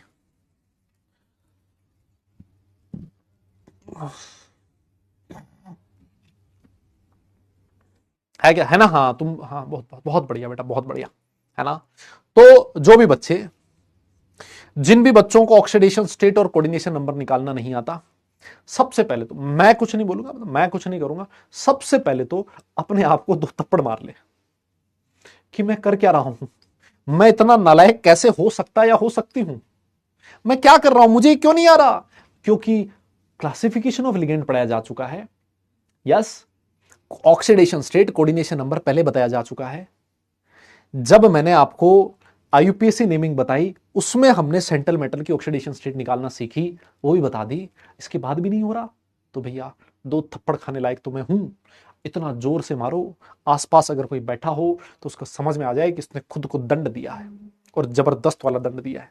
और फिर भी अगर आपका मन ना माने तो जैसे ही मेरी ये क्लास खत्म होती है उसके बाद कम से कम 15 मिनट मुर्गा बन जाना, है ना, जिससे कि तुम्हें नेक्स्ट टाइम ऐसा रहेगा कि नहीं यार पढ़ाई करनी है ना। हाँ बताओ यार, हद है। मतलब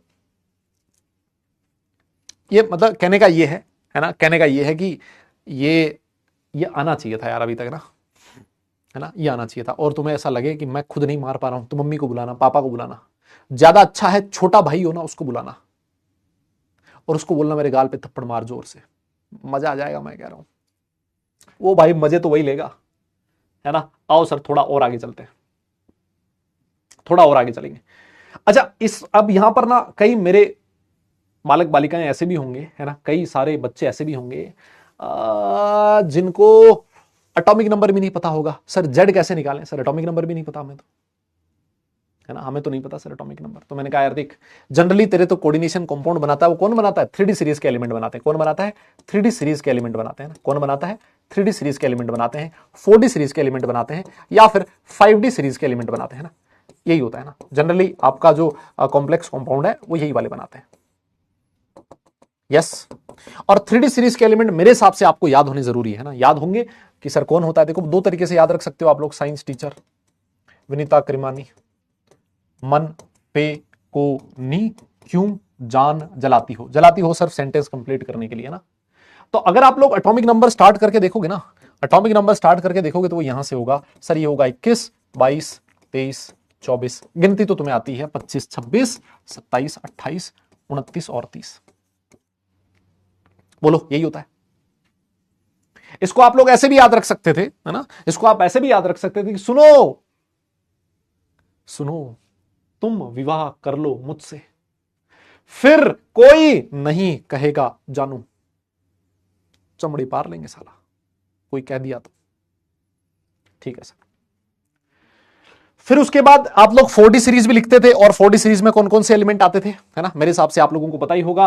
4D सीरीज में आते हैं जनरली यारी जरा निभा मौत तक। वाह सर, वाह वाह, देख रहे हो यारी कितनी जबरदस्त है कि यारी जरा निभा मौत तक, और अगर रुकावट राह में पड़ जाए, रुकावट राह में पड़े तो आग में कूद जा। लो बताओ, गई भैंस पानी में। यस, आप इस तरीके से याद रख सकते हो, यारी जरा निभा मौत तक, रुकावट राह में पड़े तो आग में कूद जा। एजी और सीडी। सर देखो, यहां से यहां जाना है, इसका अगर एटॉमिक नंबर 30 है तो इसका एटॉमिक नंबर कितना होगा सर? 18 जोड़ दो सर। यार तुमने पढ़ा है यार, ये 11th क्लास में पढ़ा है। 2 8 8 18 18 32 32। यस, तो सर इसमें 18 जोड़ दो सर। अगर इसका एटॉमिक नंबर 30 है तो सर इसका एटॉमिक नंबर कितना होगा? 48 होगा। 40 और 8 48। अगर ये 48 है तो देखिए ये 47 होगा, है ना, ये 46 होगा, ये सर 45 होगा, ये 44 होगा। हालांकि ये वाले आपको ज्यादा दिखने को मिलेंगे ना, ये 43 42 41, है ना, 40 ऐसे हो जाएगा, 39 ऐसे कुछ हो जाएगा। यस, बोलो बोलो बोलो।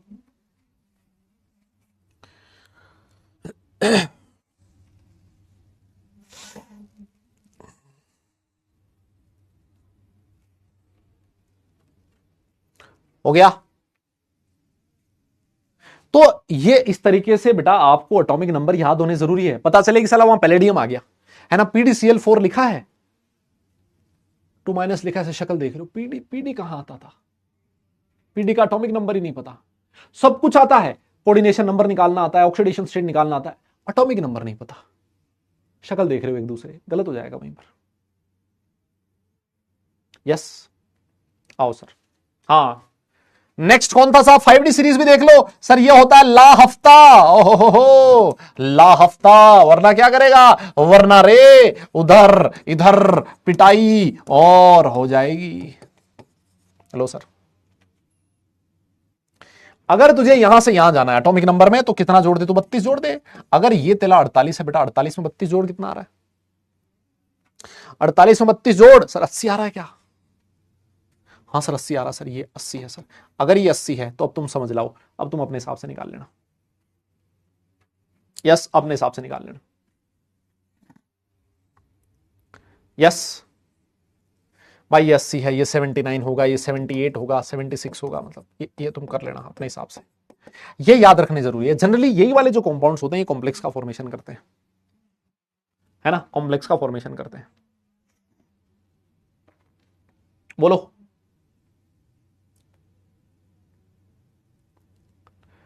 अरे याद है ना ये चीज, हाउ टू लर्न इट। अरे बेटा मतलब ये लर्न करना है तो सिखाया मैंने तुम्हें, अभी क्या सिखाया? और हाँ, ये लर्न करना है तो सिखाया बेटा मैंने, ये तरीका है तो बताया, ऐसे याद रखना है बेटा। आप ऐसे याद नहीं रख पाओगे, इसको आप ट्रिक के थ्रू ही याद रख सकते हो, है ना, यही तरीका है याद रखने का, है ना। हाँ, अरे वो अलग कहानी है, 58 से 71 72 वो अलग चीज, छोड़ो तुम वो। मैं यहाँ तुम्हें कोई मतलब पीरियोडिक क्लासिफिकेशन थोड़ी मैं पढ़ाने आया हूँ। मैं बस कुछ जो आपके इंपॉर्टेंट सेंट्रल मेटल्स हैं उनका ऑक्सीडेशन आपका एटॉमिक नंबर मैं आपको बताने आया हूँ ना, तो मेरे हिसाब से मैं बता दिया हूँ। ये सब 11th क्लास में पढ़ा चुका हूँ मैं, है ना, ये सारा जुगाड़ 11th में बता चुका हूँ, है ना। हाँ, 11th में सब कुछ करवा दिया था मैंने, है ना। सबका एटॉमिक नंबर क्या होता है, कैसे एटॉमिक नंबर चेंज हो रहा है, किसमें कितना जोड़ने पर अगले का एटॉमिक नंबर मिलेगा, सब कुछ बता चुका हूं मैं तुम्हें, है ना, सब कुछ मैं तुम्हें बता चुका हूं। तो अब मैं थोड़ा सा आपको और आगे लेके चलना चाहता हूं। यस, चलो, अगर आगे तुम लोग कहो तो, अगर तुम लोग कहो तो मैं आगे चल जाऊं। यस, इफेक्टिव एटॉमिक नंबर देखो एनसीईआरटी में इतना ही है आपका, है ना, एनसीईआरटी में इतना ही है। जो बच्चे 11th 12th क्लास का बोर्ड का एग्जाम देंगे मतलब उनमें जनरली इतना ही पूछा जाएगा, है ना, उसमें इतना ही पूछा जाएगा। अब क्या हो रहा है ना, जो पाई डोनर लिगेंड्स होते हैं थोड़ा सा वहां पर दिक्कत होती है ना। पाई डोनर जो लिगेंड्स होते हैं ना, पाई डोनर जो लिगेंड्स होते हैं वहां पर आप फॉर्मूले से, है ना, आप फॉर्मूले से इफेक्टिव एटॉमिक नंबर की कैलकुलेशन नहीं कर सकते। जैसे एग्जांपल दो सर, पाई डोनर लिगेंड कहां कहां पर होते हैं? मैंने कहा जो पाई डोनर लिगेंड्स के मैं कुछ एग्जांपल दे रहा हूं, आपके सामने एक एग्जांपल लिखा है Fe, eta 5, C5H5 का होल स्क्वायर। और तेरे से क्या पूछा है, इस Fe का कोऑर्डिनेशन नंबर पूछा है ना। और तू कहे तो एक और एग्जांपल देता हूं तेरा, Cr ईटा 6 C6H6 होल ट्वाइस है ना। और तेरे से इस क्रोमियम का इफेक्टिव एटॉमिक नंबर पूछा है। एक बार क्या लगता है आपको, तुम लोग सॉल्व करने की जहमत उठाओगे क्या? यस बेटा, 6D में नहीं होता, 6D नहीं होता। आप लोग यही ध्यान रखो बस, है ना, आप लोग यही ध्यान रखो बस। अगर ये दो एग्जांपल कर लिए ना, इसी से तुम्हारी कहानी क्लियर हो जाएगी ना, तुम्हें समझ में आ जाएगा। और चाहो तो एक और लिख लो पहले, पाई टी सिग्मा C5H5 का होल स्क्वायर पाई C5H5 का होल स्क्वायर। लो जी, इसमें आपको सेंट्रल मेटल का कोऑर्डिनेशन नंबर बताना है। अगर पाई डोनर लिगेंड आ जाए तो थोड़ा सा दिमाग लगाना है, थोड़ा सा दिमाग लगाना है, फॉर्मूला यूज नहीं करना, उस समय दिमाग का यूज करना है ना। ये फेरोसिन है बेटा, है ना, ये फेरोसिन है। सर सबसे पहली चीज तो ये जो C5H5 हुआ करता था, मैंने आपसे कहा था C5H5 इज साइक्लोपेंटाडाइनाइल। सर ये वाला आयन होता है सर, है ना, इसका ये वाला आयन होता है सर, ये वाला आयन, ये वाला आयन होता है सर, इस पे नेगेटिव चार्ज होता है।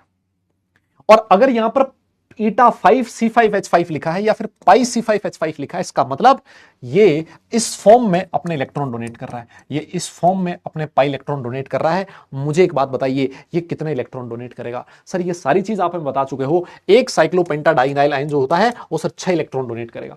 अभी आपने मुझे बोला था कि इस पे चार्ज होता है -1, तो इस पे ऑक्सीडेशन स्टेट हो जाएगी +2। सर जब आप EN निकालोगे तो इसका एटॉमिक नंबर कितना है, 26, ऑक्सीडेशन स्टेट 2 प्लस। सर देखो, एक C5H5 6 इलेक्ट्रॉन दे रहा है सर, 2 C5H5 12 इलेक्ट्रॉन देगा सर। 24 और 12 कितना हो गया, 36 हो गया। मेरी बात शायद आप लोग समझ पा रहे हो। यस, मेरी बात शायद आप लोग समझ पा रहे हो। तो यहां एज सच ये जो पाई डोनर लिगेंड्स होते हैं उनके लिए कोऑर्डिनेशन नंबर एज सच कोई डिफाइन नहीं होता है ना, एज सच कोई कोऑर्डिनेशन नंबर इनके लिए डिफाइन नहीं होता। हाँ, लेकिन ये पता होता है कि कितने इलेक्ट्रॉन पेयर डोनेट कर सकते हैं। वैसे नेक्स्ट वाला देख लो, EN देख लो यहां पर, EAN। सर यहां देखिए, इसका एटॉमिक नंबर क्रोमियम का कितना है, 24, माइनस यहां पर ऑक्सीडेशन स्टेट कितनी आएगी, 0 प्लस। सर बेंजीन जो होता है, अगर बेंजीन को अपने इलेक्ट्रॉन पेयर डोनेट करने हो, सर अगर बेंजीन को अपने इलेक्ट्रॉन पेयर डोनेट करने हो, सर ये कितने इलेक्ट्रॉन डोनेट करता है, 6 करता है सर, तो +2 × 6। सर ये कितना हो गया सर, 36 आ गया सर। ये भी कितना आ गया, 36 आ गया सर। कितना हो गया, 36 आ गया सर। यहां देखिए सर, ये जो C5H5 है इस पर -1 चार्ज है, तो इसकी वजह से +2 और इसकी वजह से +2, तो यहां टाइटेनियम पे +4 चार्ज आएगा सर। यहां EN देखिए, इसका एटॉमिक नंबर कितना है सर, ये आएगा 22। 22 में से 4 तो माइनस कर दो, प्लस कितने इलेक्ट्रॉन मिल रहे हैं यहां? आप कहोगे सर यहां लिखा है सिग्मा C5H5, याद आया? अरे कुछ कुछ याद आया क्या? ओ मेरे भाइयों, सिग्मा C5H5 से कुछ याद आया क्या? सर आपने बोला था अगर C5H5 सिग्मा फॉर्म में इलेक्ट्रॉन डोनेट कर रहा है, इसका मतलब ये यहां सिर्फ और सिर्फ अपने 2 इलेक्ट्रॉन ही डोनेट कर रहा है। सर ये अपने सिर्फ और सिर्फ यही वाले इलेक्ट्रॉन डोनेट कर रहा है, 2 इलेक्ट्रॉन डोनेट कर रहा है। सर समझ में आ गया होगा मेरी बात, है ना? तो सर 2 C5H5 जो है सर, वो तो 2 इलेक्ट्रॉन डोनेट कर रहे हैं, लेकिन सर ये वाला जो पाई C5H5 है अकेला 6 इलेक्ट्रॉन डोनेट कर रहा है सर। तो 2 करेंगे 6, सर जोड़ लो, 22 में से 4 गया 18, 18 में 4 जोड़े 22, और 22 में अगर आपने 12 जोड़ दिया तो कितना हो गया, 34 आ गया मेरे हिसाब से, ऐसा कुछ आ रहा है। 18 और 4 22, 22 और 12 34 आ गया। नहीं तुम ही बता दो।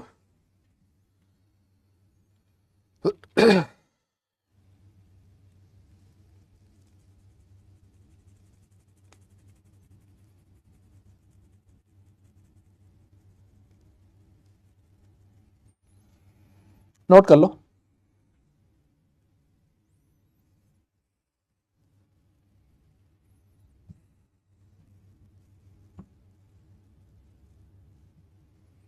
यस, डन हो गया क्या?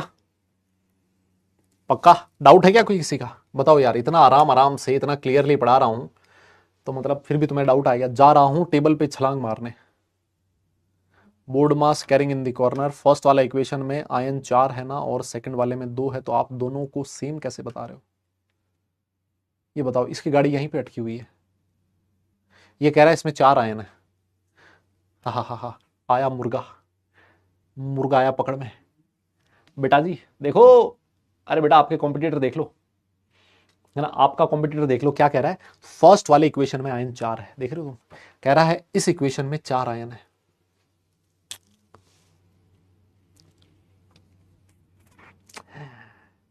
टेक्नोलॉजी या 4 आयन है इसमें।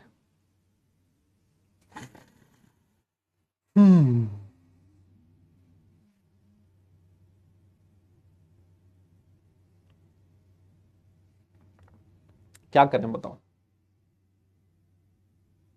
क्या करे टीचर बताओ, है ना? टीचर करे क्या ये बताओ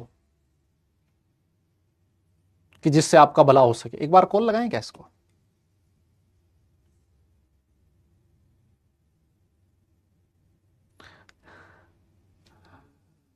क्या लगता है फोन उठाएगा क्या?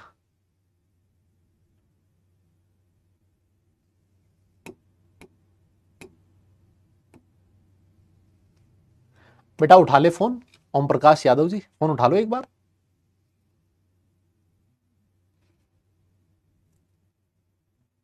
नहीं, नहीं मन है। अरे बेटा उठा लो, कुछ नहीं बोलूंगा यार, ऐसे क्या कर रहे हो? हाँ हाँ, कुछ नहीं कहूंगा मैं, सही बोल रहा हूं।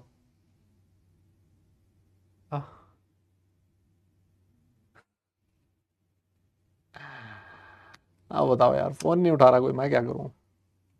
लो जी सर, चलिए बेटा 4 आयन नहीं है इसमें, 2 ही आयन है। देखो एक ये वाला आयन है और दूसरा जो आयन है ना वो ये वाला आयन है। 2 ही आयन है, 4 आयन नहीं है, ठीक है। सर कैसे पता लगेगा कि C5H5 दो इलेक्ट्रॉन देगा, 12 इलेक्ट्रॉन देगा? बेटा मनीष कुमार तू जा और परसों वाला लेक्चर देख। इससे जो पहले वाला जो लेक्चर था ना, उसमें मैंने classical and non classical ligands के बारे में पढ़ाया है। और classical and non classical ligand में मैंने बताया है कि पाई C5H5 का क्या मतलब है और सिग्मा C5H5 का क्या मतलब है, ये मैंने वहां बताया। एक बार के लिए आप लोग वहां जाके पढ़ोगे ना तो आपको समझ में आएगा।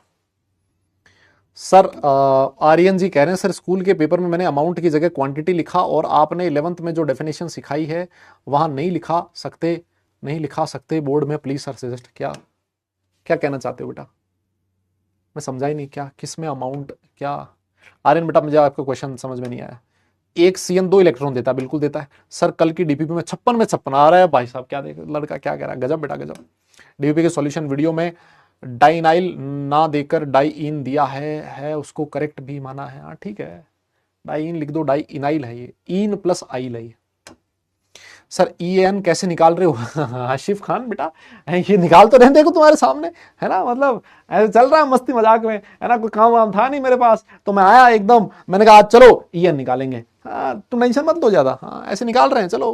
हाँ फालतू ही तुम ऐसे ही कर रहे हो। आओ लक्ष्य साहू क्या कह रहा है? सर ये कह रहा है सर यहां 4x2 नहीं होगा ना, 2x2 होगा।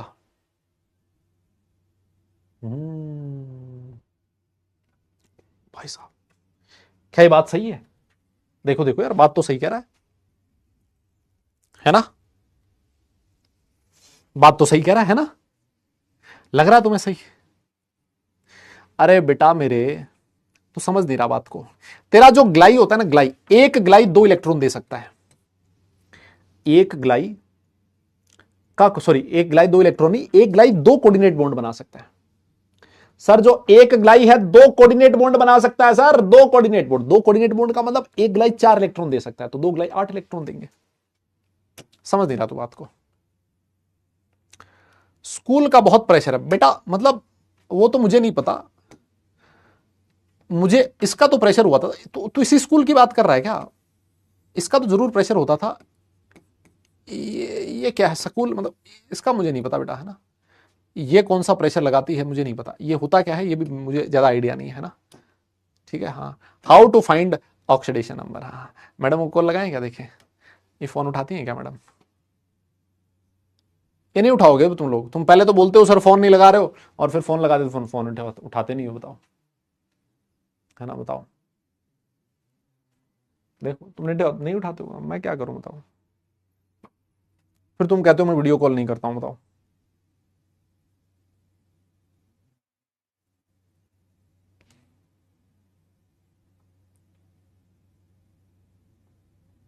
देखो तो आज की क्लास का दूसरा है ये अटेम्प्ट। NO2 पे कितना चार्ज, Na2 पे कितना चार्ज होता है? Na पे बेटा एक Na पे +1 चार्ज होता है, तो अगर 2 Na हो तो उस पर +2 चार्ज हो जाएगा, क्या दिक्कत है इसे?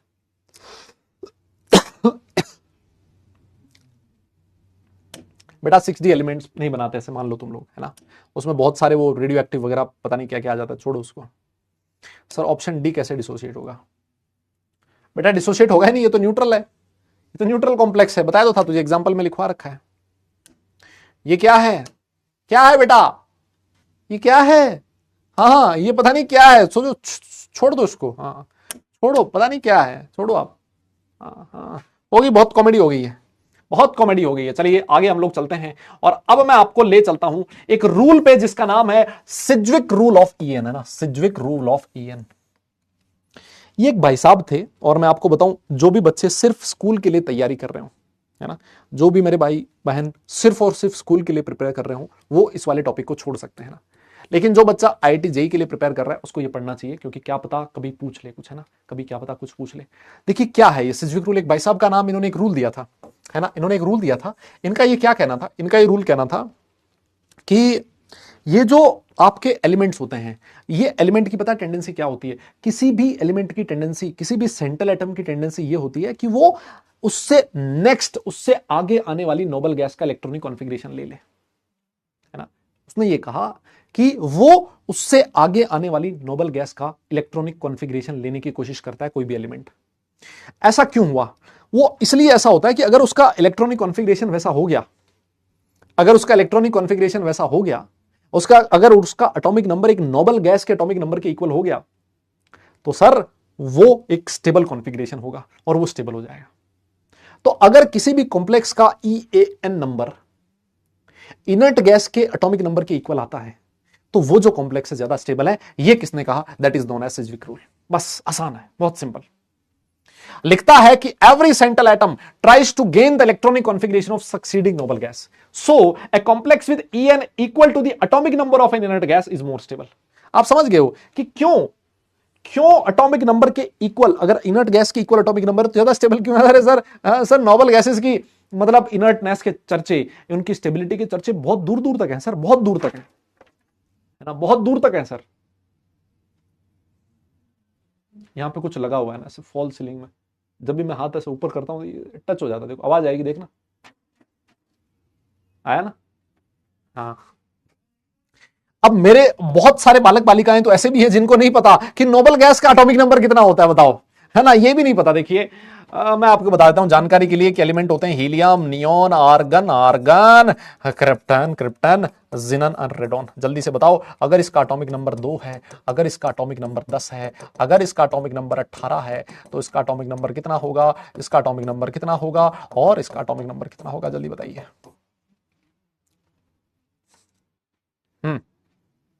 जल्दी बताओ, जल्दी बोलो बे।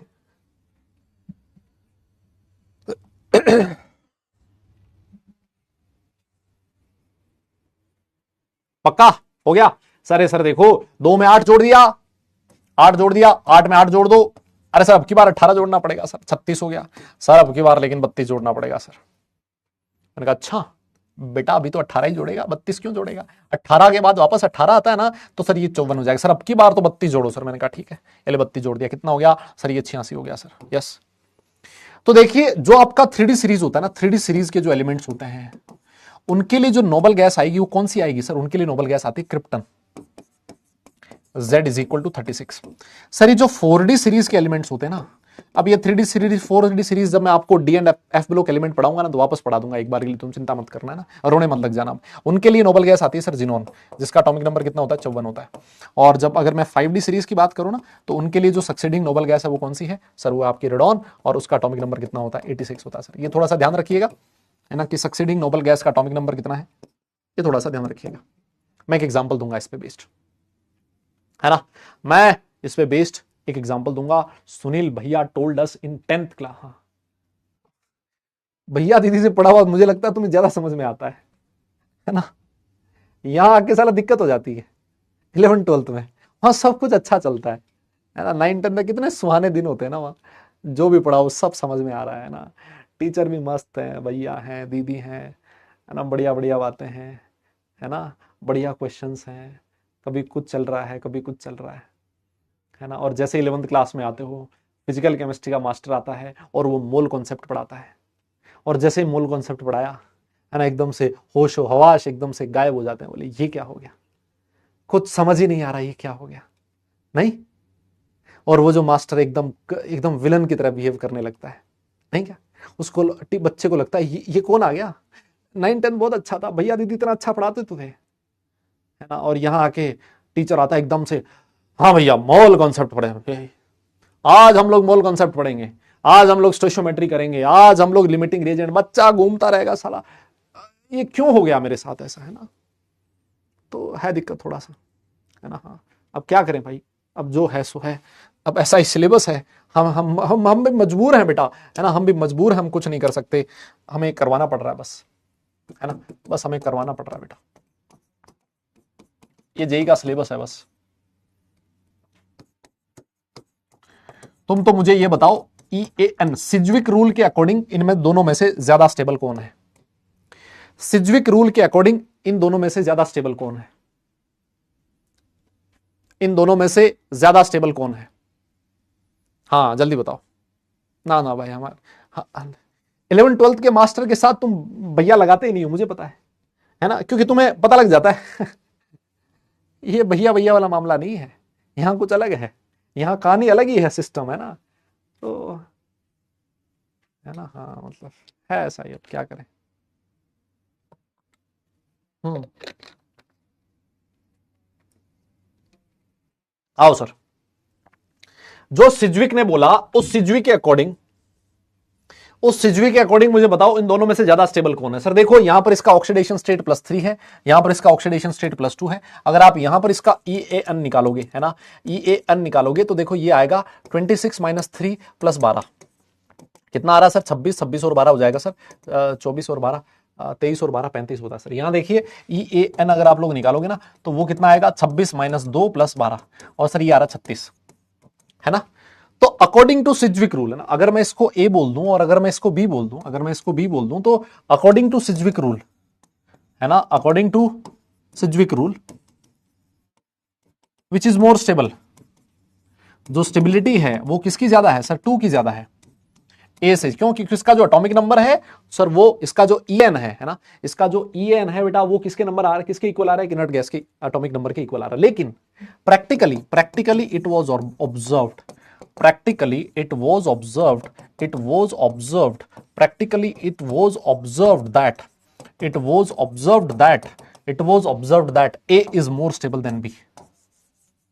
भाई जो सिज्विक रूल है उसके अकॉर्डिंग तो स्टेबल ये होना चाहिए था, बी ज्यादा स्टेबल होना चाहिए था, but practically it was observe that A is more stable than B, A ज्यादा स्टेबल है। और उसका रीजन भी समझ में आता है, इसका रीजन भी समझ में आता है कि देखिए Fe पे प्लस चार्ज 3 चार्ज है और Fe जो है यहां +2 चार्ज है। मुझे बताइए इलेक्ट्रॉन का भूखा कौन है, इलेक्ट्रॉन का भूखा कौन है, अरे इलेक्ट्रॉन का भूखा ये है Fe जिसपे +3 चार्ज है, ज्यादा पॉजिटिव चार्ज सर, ज्यादा भूखा है, इसको इलेक्ट्रॉन की सख्त जरूरत है। और जिसको भूख ज्यादा लगी हो उसको अगर कोई रोटी लाके दे दे, ओहो हो मजा ही आ जाता है, उसको बॉन्ड बनाने में इसको ज्यादा मजा आएगा, बिकॉज ये ज्यादा भूखा है, ये कम भूखा है, बॉन्ड बनाएगा लेकिन स्टेबल बॉन्ड नहीं बनाएगा। हालांकि इसकी स्टेबिलिटी हम लोग आगे पढ़ेंगे, है ना, स्टेबिलिटी का ऑर्डर हम लोग आगे पढ़ेंगे। इसका मतलब ये है कि सर ये जो सिज्विक का EN रूल था कि एटॉमिक नंबर जो है नोबल गैस के इक्वल होना चाहिए, सर ये हर जगह नहीं लग रहा सर, ये हर जगह नहीं लग रहा। अरे तो सर कहीं तो लगता होगा, मैंने कहा हाँ कहीं तो लगता है, देख आजा। सिज्विक का ये जो रूल है वो लगता है सिर्फ और सिर्फ किस पे sir, this rule is applicable for the metal carbonyl. Metal carbonyl का मतलब समझते हो, मेटल कार्बोनाइल ऐसे कॉम्प्लेक्स कंपाउंड को बोला जाता है जहां पर लिगेंड कौन हो, जहां पर लिगेंड सर कार्बोनाइल होता है, मतलब कार्बन C होता है सर, जहां पर लिगेंड C होता है ना वहां पर ये वाला जो रूल एप्लीकेबल होता है ना। और इस रूल की हेल्प से आप लोग स्टेबिलिटी कैलकुलेट कर सकते हो, रिड्यूसिंग एंड ऑक्सीडाइजिंग नेचर भी कैलकुलेट की जा सकती है। इस रूल से कैसे की जा सकती है मैं बताऊंगा, है ना। अब एक्सेप्शन नहीं है, EN रूल सिर्फ और सिर्फ कहां लगाना है, मेटल कार्बोनाइल में लगाना है, वहीं पर यह काम में आता है, वरना काम में नहीं आता, है ना। और इसकी वजह से ये सारी चीजें आप लोग फाइंड कर सकते हो। कैसे कर सकते हो अभी मैं आपको समझाता हूं, एग्जांपल दूंगा, लेकिन उससे पहले मैं आप लोगों से चाहता हूं आप लोग डन लिख दें, है ना, कि ये सर हो गया है, फिर उसके बाद मैं एग्जांपल देता हूं और समझाता हूं कि ये कैसे कैसे कैसे कैसे होगा, है ना, कैसे होगा मैं आपको समझाऊंगा ही।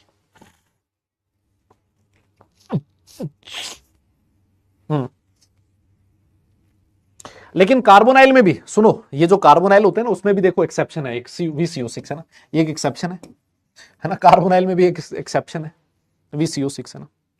एक बार के नोट करो इसको, मैं समझाता हूं। है ना। कुछ एग्जाम्पल देता हूं, कुछ एग्जाम्पल देता हूं, फिर चलते हैं आगे।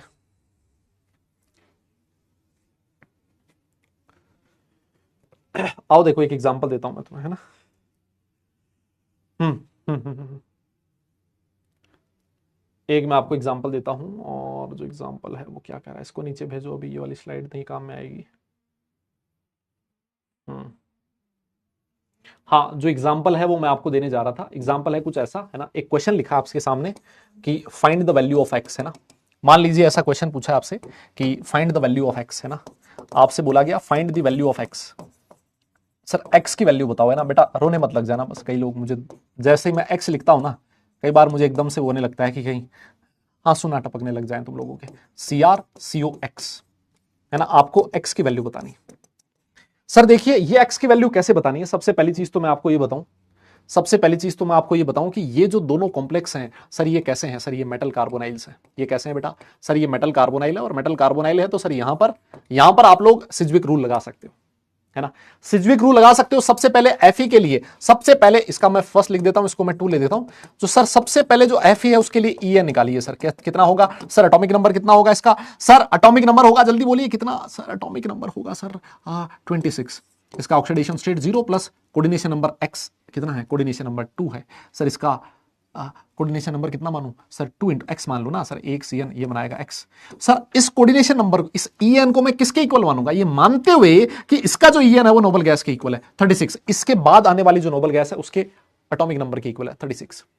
ये मानते हुए मैं क्वेश्चन सॉल्व करूंगा, और अगर ये मानते हुए सॉल्व करूंगा तो 2x इज इक्वल टू 10 आएगा, और 2x इज इक्वल टू 10 आ रहा मतलब x इज इक्वल टू 5 आएगा। क्या तुम मेरी बात को समझेगा।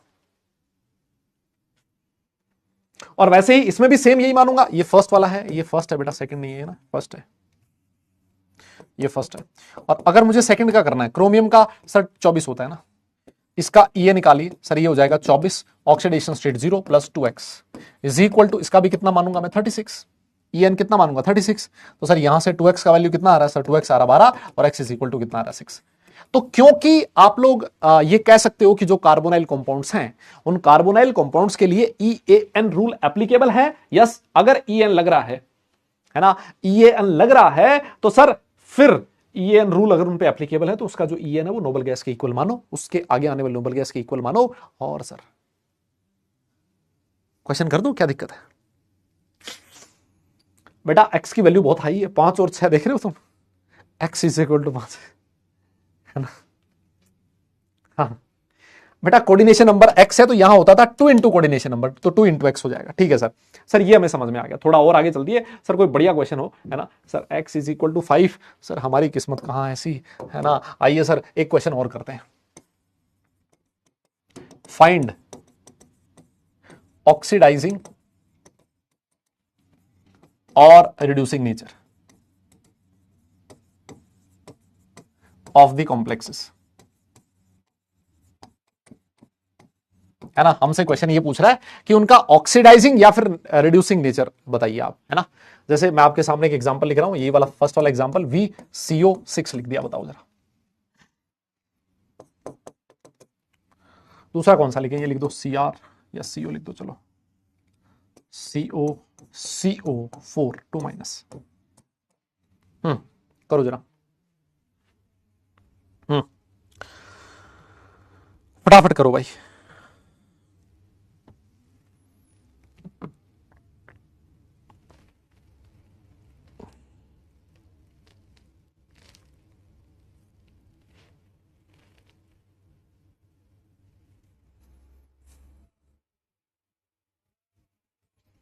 हाँ जी फटाफट करिए।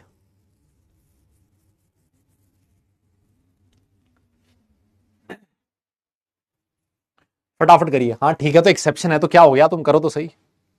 EN तो निकाल ही सकते हो। हाँ अरे EN तो निकाला ही जा सकता है ना, सिज्विक रूल को फॉलो नहीं कर रहा, सिज्विक रूल को फॉलो नहीं कर रहा वो बात अलग है, लेकिन EN तो निकाल ही सकते हो ना इसके लिए। अरे भाई कैसे निकालें ऑक्सीडाइजिंग और रिड्यूसिंग नेचर, आओ मैं बताता हूं कैसे निकालना। आओ सर, सबसे पहले ये जो लिखा है ना इसके लिए EAN निकालिए सर, EAN निकालिए। इसका एटॉमिक नंबर कितना होता है, सुनो तुम विवाह 23 होता है सर, माइनस इसका ऑक्सीडेशन स्टेट 0 है, इसका कोऑर्डिनेशन नंबर 6 है तो 2 इंटू 6, तो सर इसका EN कितना आ गया 35 आ रहा सर, मेरे हिसाब से 35 आ रहा सर, अब तो मुझे एक बात बताओ, जो इसके अगली वाली नोबल गैस है उसका कॉन्फ़िगरेशन, उसका एटॉमिक नंबर कितना है 36, ये किस पे है 35 पे, तो ये कोशिश क्या करेगा कि मैं 35 से 36 चला जाऊं ताकि मुझे मजा आ जाए। मजे की डेफिनेशन क्या है? स्टेबिलिटी, ताकि मैं स्टेबल हो जाऊं। तो ये 35 से 36 जाने की कोशिश करेगा, मतलब ये क्या करेगा सर? इलेक्ट्रॉन गेन करेगा। कोई बोल ही नहीं रहा यार, मैं किसको पढ़ा रहा हूं भाई? अरे हाँ ना बोलना पड़ेगा यार जरा। यस, कोशिश करेगा, ठीक है। अगर ये इलेक्ट्रॉन गेन करेगा, अरे मेरे भाई इलेक्ट्रॉन गेन कौन करता है सर? इलेक्ट्रॉन गेन वो करता है जो खुद क्या होता है।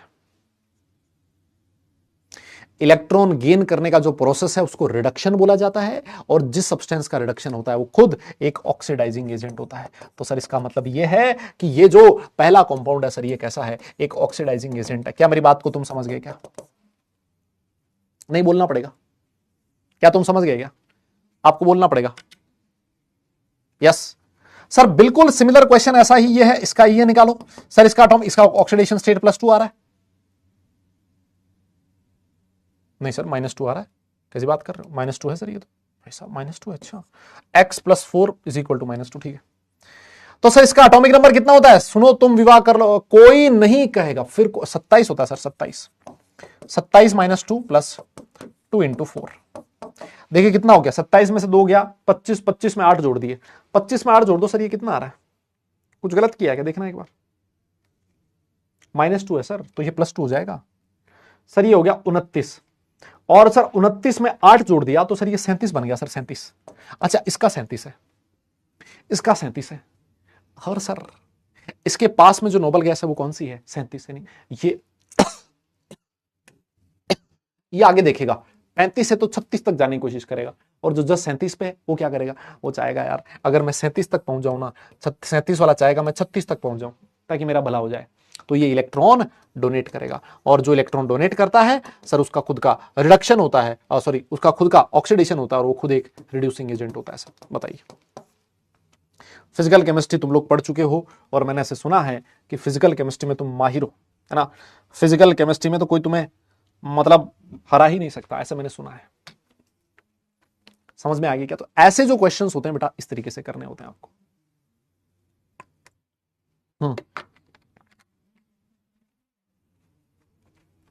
आपको जवाब देना पड़ेगा। क्या लगता है इस तरीके से क्वेश्चंस करना क्या आप लोगों के बस का है? तो ये सिज्विक रूल है, जनरली किस पे लगाया जाता है सर? ये जनरली हम लोग लगाते हैं,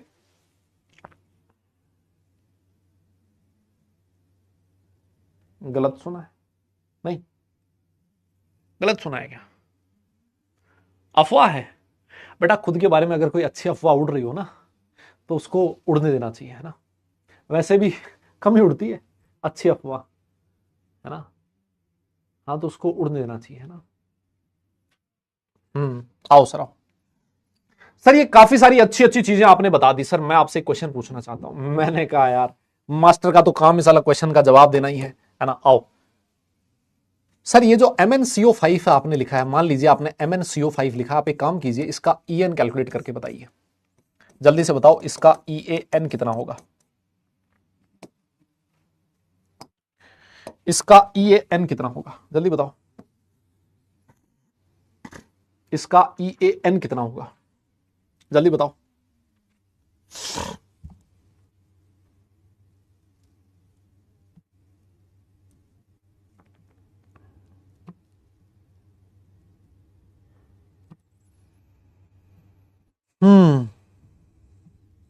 जल्दी बताओ बेटा।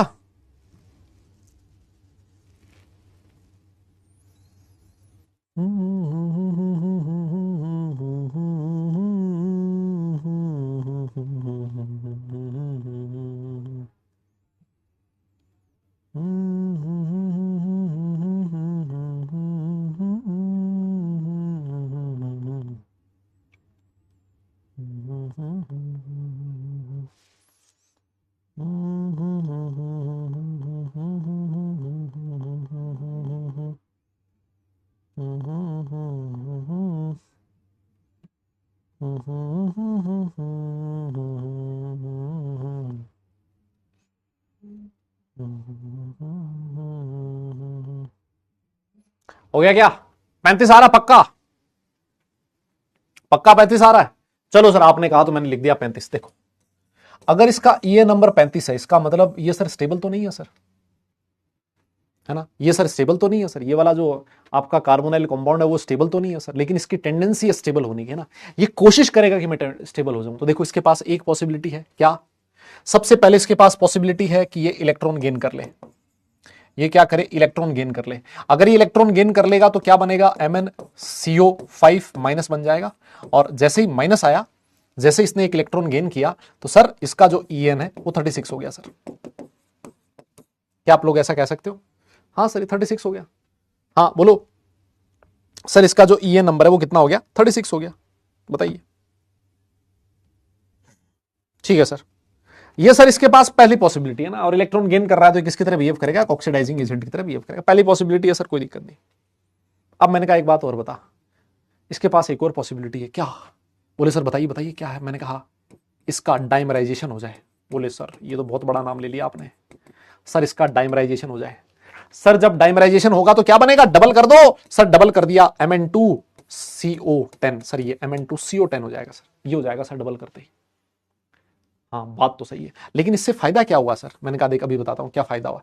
Mn2CO10 पता है कैसा होता है, ये दिखने में ऐसा होता है Mn, और इसके पास बहुत सारे CO ग्रुप हैं, CO हो गया, ये CO हो गया, ये CO हो गया, एक ये CO रहा, एक ये CO रहा, Mn2 है और 5 CO है, ये 5 CO इस तरह से प्रेजेंट होते हैं इसके चारों तरफ, ये 5 तरीके ऐसे प्रेजेंट होते हैं। अब अगर तो इस भेष में, इस अवस्था में इसका EN नंबर कैलकुलेट करना चाहेगा ना, अगर तो इसका EN नंबर कैलकुलेट करना चाहेगा तो देख कितना होगा, एटॉमिक नंबर कितना होता है इसका 25, सर इसका ऑक्सीडेशन स्टेट आज भी कितना रहेगा 0, प्लस इसको लिगेंड से कितने इलेक्ट्रॉन मिलेंगे, सर देखो इसके पास कितने लिगेंड जुड़े हुए हैं, 1 2 3 4 5, सर इसके पास 5 लिगेंड जुड़े हुए हैं। सर 5 लिगेंड जो जुड़ा है, उस एक लिगेंड इसको 2 इलेक्ट्रॉन देगा, तो 5 दूनी 10 हो गया। और सर मैं बताऊं ना, यहां पर एक सर एक बॉन्ड प्रेजेंट है सर, ये देखिए डेल्टा बॉन्ड कहा जाता है सर इसको, मेटल मेटल के बीच एक बॉन्ड प्रेजेंट है, डेल्टा बॉन्ड। हालांकि ये जो डेल्टा बॉन्ड के बारे में पढ़ना हमारे सिलेबस का पार्ट नहीं है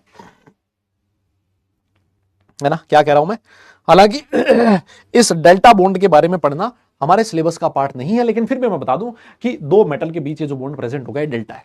अब ऑब्वियस सी बात है, क्योंकि इन दोनों के बीच एक बॉन्ड प्रेजेंट है, तो इस बॉन्ड में एक इलेक्ट्रॉन इस Mn का भी रहा होगा और एक इलेक्ट्रॉन इस Mn का रहा होगा। तो सर इस Mn के चारों तरफ एक इलेक्ट्रॉन और भी प्रेजेंट है, ये वाला, और जैसे ये वाला आपने जोड़ा 25 और 10 35 और 1 36 हो गया सर, इसका En 36 आ गया और सर ये स्टेबल बन गया।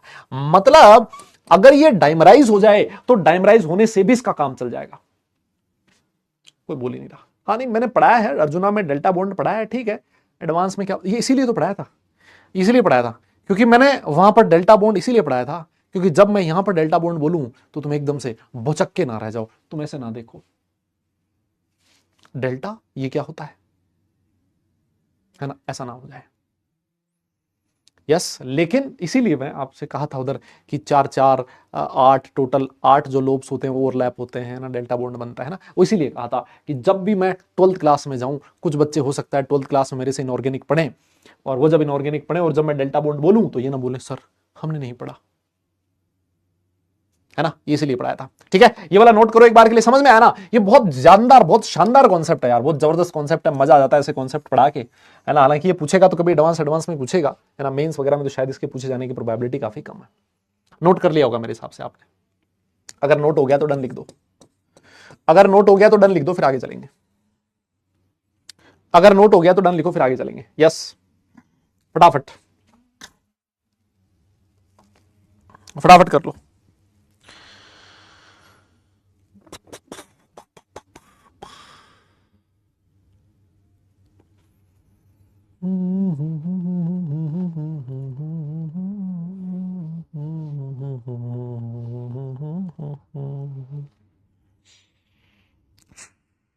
चार तीन सात आठ नौ 10 11 12 4 3 3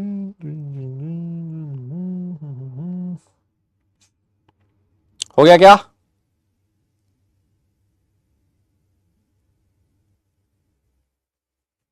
डन है, ठीक है सर। चलिए अब ऐसा ही मिलता जुलता एक और एग्जांपल है ना, इसका बड़ा भाई है ना, बड़ा भाई क्या इसका छोटा भाई मान लो, जो भी मान लो, एक और एग्जांपल है। जैसे मान लो आपके पास लिखा है COCO4 है ना, ये एक और कार्बोनाइल कंपाउंड लिखा है, ये कोबाल्ट है और ये कार्बोनाइल है ना, तुम्हें दिख ही रहा होगा, यहां पर O स्मॉल है, ये वाला O कैपिटल है, ये वाला एग्जांपल दिखा है। ये इसका ये कोबाल्ट है बेटा ना, ये कोबाल्ट है। मैं आपको बता दूं फिर कोई बच्चा कंफ्यूज ना हो, और ये कार्बोनाइल है ना, ये क्या है, कार्बोनाइल है। तो अगर मैं तुमसे कहूं कि इसका ईएन निकालो, तो अगर आप इसका ईएन निकालोगे तो आप लोग कहोगे सर ईएन में सर क्या हो जाएगा, देखिए sir phaco 27 minus 0 plus 2 into 4, ये कितना हो गया, 27 और 8 35 आ गया सर। सर ये 35 है ईएन, सर ये स्टेबल नहीं है, तो इसके पास भी एक पॉसिबिलिटी है। पहली पॉसिबिलिटी क्या है कि इलेक्ट्रॉन गेन कर ले, है ना, इलेक्ट्रॉन गेन करके क्या बना दे, CO4 माइनस बना दे, और ये एक रिड्यूसिंग एजेंट की तरह बिहेव करे। इलेक्ट्रॉन गेन कर रहा है मतलब इसका रिडक्शन हो रहा है, तो ऑक्सीडाइजिंग एजेंट की तरह बिहेव करेगा। सर इसके पास पहली पॉसिबिलिटी ये है ताकि इसका ईएन कितना हो जाए, 36 हो जाए। मैंने कहा ठीक बात है। सर इसके पास एक और पॉसिबिलिटी भी है। मैंने कहा क्या, कहता है इसके पास दूसरी पॉसिबिलिटी है कि इसका डाइमराइजेशन हो जाए। मैंने कहा ठीक है, बता डाइमराइजेशन में क्या होगा। कहता है सब इसका डाइमराइजेशन होगा ना, तो बताइए क्या करेगा। सर डाइमराइजेशन होगा ना, तो सर पता है क्या करेगा, ये बनाएगा CO2। सर ये पता है क्या बनाएगा, ये बनाएगा CO2 CO8, ये बनाएगा सर। मैंने कहा बात तो सही है। अब ये बनेगा कैसे, देखो ये बहुत आसान है। ये भी, ये रहा एक CO, ये रहा दूसरा CO, ये रहा एक CO, ये रहा दूसरा CO, ये रहा तीसरा CO। ये है कॉम्प्लेक्स, ये आपके लिगेंड्स, एक CO दूसरा CO तीसरा CO, ये लिगेंड्स हैं। और सर ये देखो, हो अरे भाई साहब, ऐसा तुमने बॉन्ड कभी देखा है क्या पहले, ओ मुन्ना, अरे तूने ये वाला बॉन्ड देखा है क्या कभी, इस तरह का बॉन्ड तूने बनाया है क्या कभी, क्या कुछ देखा देखा लग रहा है क्या ये, यस, क्या ये देखा देखा लग रहा है क्या सर, ऐसा लग रहा है, देखा हुआ है सर। इसका ईएन निकालने को बोला मैंने आपसे, तो सर आपने कहा कि इसका ईएन Z इसका आज भी कितना रहेगा 27, माइनस इसका ऑक्सीडेशन स्टेट आज भी कितना है 0। ये नहीं देखा, मैं थप्पड़ मार दूंगा। अबे तुम लोगों ने 3C2 इलेक्ट्रॉन बॉन्ड पढ़ा, बनाना बॉन्ड याद करो। हाँ इलेक्ट्रॉन डेफिशिएंट बॉन्ड होता है, नहीं याद है। अरे B2H6 में पढ़ते थे भाई, B2H6 में पढ़ते थे। हाँ B2H6 में पढ़ते थे, क्या बात कर रहे हो। ब्रिज बॉन्ड, यस, हाँ अब याद है सर, बनाना से याद आ जाता है ना।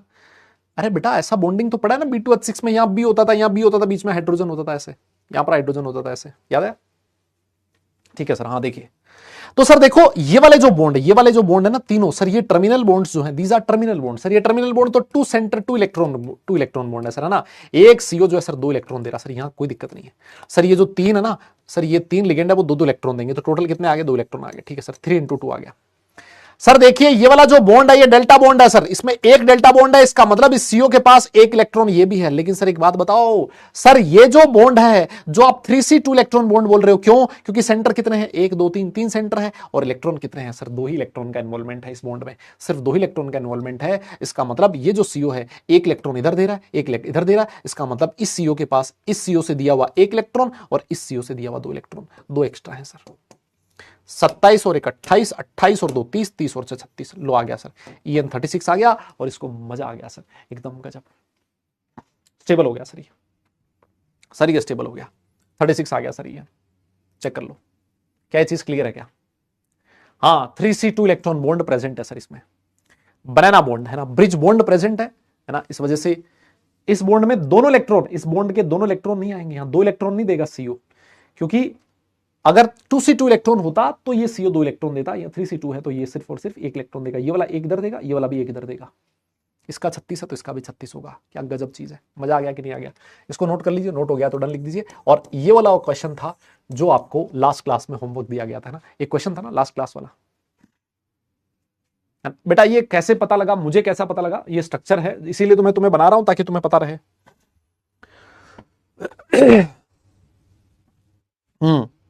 मैं इसीलिए बना के दिखा रहा हूं तुम्हें, यस मैं इसीलिए बना के दिखा रहा हूं तुम्हें, ठीक है, ताकि अगर कभी ऐसा क्वेश्चन आए तो आप लोग गलत ना करो, है ना। ये वाली जो स्ट्रक्चर्स है मैं इसीलिए तो करवा रहा हूं कि भाई ये वाला करवाया, ये वाली स्ट्रक्चर करवाई, और देखो आप लोग कहो तो Fe2CO9 है ना, ये करवा देता हूं एक, या फिर एक ये भी देख लो, चलो Fe3CO12 है ना, ये स्ट्रक्चर बता देता हूं, है ना, ये स्ट्रक्चर्स बता देता हूं बस, बाकी तुम ये वगैरह खुद कैलकुलेट कर लेना, है ना। देखो ये Fe2CO9 कैसा होता है, ये रहा एक Fe और ये रहा सर दूसरा Fe, है ना सर। 3, एक CO दूसरा CO तीसरा CO, इसके पास 3 ऐसे जुड़े हुए, 3 ऐसे जुड़े हुए, CO CO CO, और सर 3 CO, एक CO ये रहा एक CO ये रहा और एक CO और है सर ऐसे।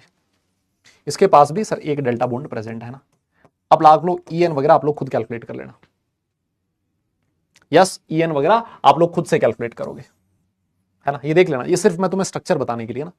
ये अगर याद हो जाए तो बहुत अच्छी बात है, अगर ऐसा 4-5 बार 10 बार बनाओगे ना तो याद अपने आप हो जाएगा। देखो ये इससे याद रख सकते हो आप, CO2 CO8 और इसमें एक ऑक्सीजन और जोड़ दो, एक ऑक्सीजन इन दोनों के बीच ही आएगा। ये रहा, इसके पास 3 3C2 इलेक्ट्रॉन बॉन्ड प्रेजेंट है, ठीक है। और यहां पर ये वाला कैसे बनाओगे सर, इसको ऐसे बना लो आप, एक Fe ये रहा, एक Fe ये रहा और एक Fe को यहां डाल दो बीच में कहीं। तो ये जो Fe है, एक CO, 2 CO, 3 CO, 4 CO, एक CO, 2 CO, 3 CO, एक CO, 2 CO, 3 CO, ये रहा इस तरीके से। ये है सर, है ना, ये है सर। ये इसका एक्चुअल स्ट्रक्चर है। और अगर तुमसे कोई पूछे, है ना, अगर कोई तुमसे पूछे कि इसमें कितने डेल्टा बॉन्ड है, तो देखो एक डेल्टा, एक डेल्टा। ये स्ट्रक्चर याद कर लो बस, है ना, ये स्ट्रक्चर ध्यान रख लो बस, ठीक है। दिस इज Fe3CO12, ठीक है। ये कभी पूछेगा तो पूछ ले, है ना। ये स्कूल एग्जाम्स में बिल्कुल नहीं पूछा जाएगा, मेंस में पूछे जाने की भी प्रोबेबिलिटी शायद कम है। क्या पता कभी एडवांस में कभी अच्छा क्वेश्चन बनाने का मन करे तो वो आपसे बना के पूछ सकता है, ठीक है। तो चलो फिर अब मैं थोड़े से क्वेश्चन है होमवर्क वाले वो देख लेता हूं फटाफट। देखो ये रहा, ये वाला क्वेश्चन था ना, CO2 CO8, इसमें क्या हुआ था, 4 terminal CO and 4 bridging CO। नहीं सर, 2 ब्रिजिंग CO होते थे, 2 ब्रिजिंग CO होते थे। इसको गलत मारो, इसको गलत मारो। कहता है 1 CO बॉन्ड, हाँ बिल्कुल सही है, 1 CO बॉन्ड है, 6 टर्मिनल CO है और 2 ब्रिजिंग CO है। सर ये वाला एग्जांपल इसमें ऑप्शन नंबर बी होगा ना करेक्ट। देखो ये वाला एग्जाम अभी दिया तो था, बनाया तो था बेटा, कहां गया, ये रहा सर, देखो ये रहा सर, ये वाला एग्जांपल था। एक CO बॉन्ड है सर, 3 और 3 6 CO है जो टर्मिनल पे प्रेजेंट है और 2 CO है जो ब्रिजिंग है सर। 2 CO कैसे हैं, ब्रिजिंग है सर, बहुत बढ़िया सर। 2 CO कैसे हैं, ब्रिजिंग है सर। तो ये वाला जो ऑप्शन है ये हो गया सर खत्म, है ना। ये वाला क्वेश्चन तो हो गया खत्म, ये तो निपटा दिया आप लोगों ने, बहुत बढ़िया। और सर, और इसमें जो होमवर्क आपको दिया गया था उसमें ये वाला देखिए, ये बताने की जरूरत है क्या बेटा, है ना, ये बताने की जरूरत है क्या। देखो क्या कह रहा है, हाइड्राइडो होना चाहिए सर, ट्राइमिथॉक्साइड हाइड्राइडो मतलब H हो गया, ट्राइमिथॉक्साइड मतलब OCH3 कितनी बार आ रहा है सर, OCH3 3 बार आ रहा है सर, और बोरेट भी आ गया सर। और ऑक्सीडेशन स्टेट कितनी होनी चाहिए सर, ऑक्सीडेशन स्टेट चेक कर लो ना, अरे ये तो फॉर्मूले दे रखे हैं, चेक कर लो यार। ये देखो यहां पर OCH3 जो -1 होता है, अगर OCH3 माइनस चार्ज होता है, ये मिथॉक्साइड आयन ये तो होता है CH3O माइनस, CH3O माइनस। तो अगर आप इसका ऑक्सीडेशन स्टेट निकालोगे तो कितना हो गया, ये हो गया H माइनस, तो ये हो गया X plus -1 -3 is equal to -1। तो यहां से X का वैल्यू कितना आ रहा, 3 आ रहा सर, ये +3 आ रहा, देखिए बिल्कुल सही है। हाइड्राइड भी है, ट्राई मिथॉक्साइड भी है और बोरेट हो जाएगा क्योंकि बोरोन पे चार्ज नेगेटिव है सर, है ना। ये तो मतलब अगर बना हुआ है तो फिर तो कोई दिक्कत ही नहीं है हमारे सामने। और देख लो सर, ये तो मैंने क्लास में करवाई दिया था, तुम्हें करवाया था ना। ये क्या है बेटा, दिस इज साइक्लोपेंटाडाइइनाइल, इस पे चार्ज कैसा होता है -1, तो Fe की ऑक्सीडेशन स्टेट कितनी आएगी, +2।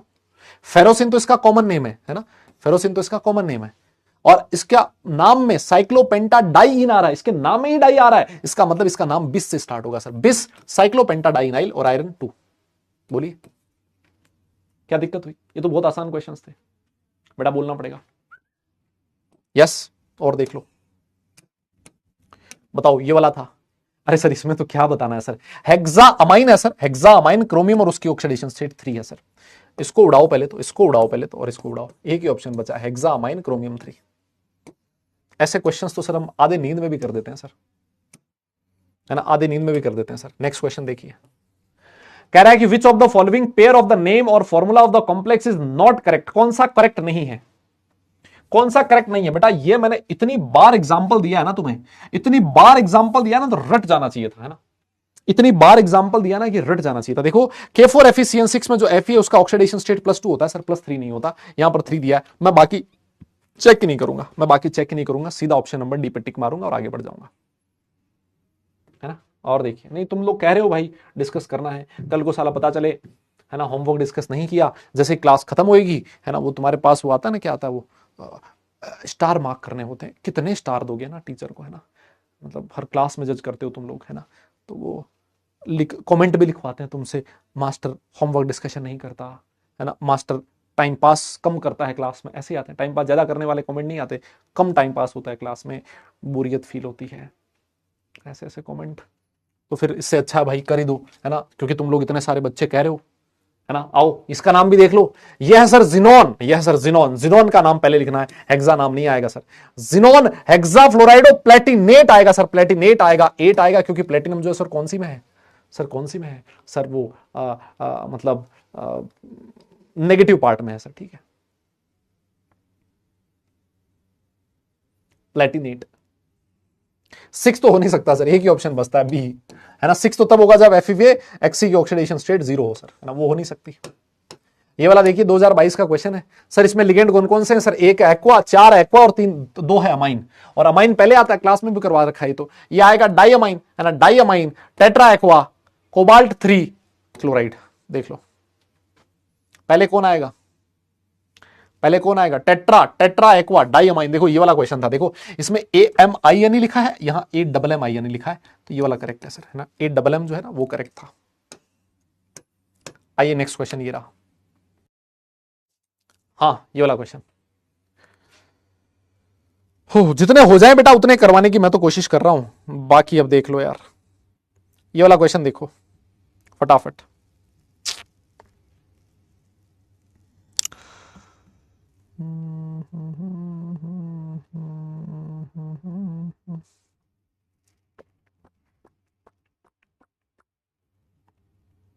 हाँ जी जल्दी देखो, हो गया था क्या ये, क्या हो गया, त्रुटि, त्रुटि डी होगा क्या, क्या किसमें त्रुटि हो गई है भाई।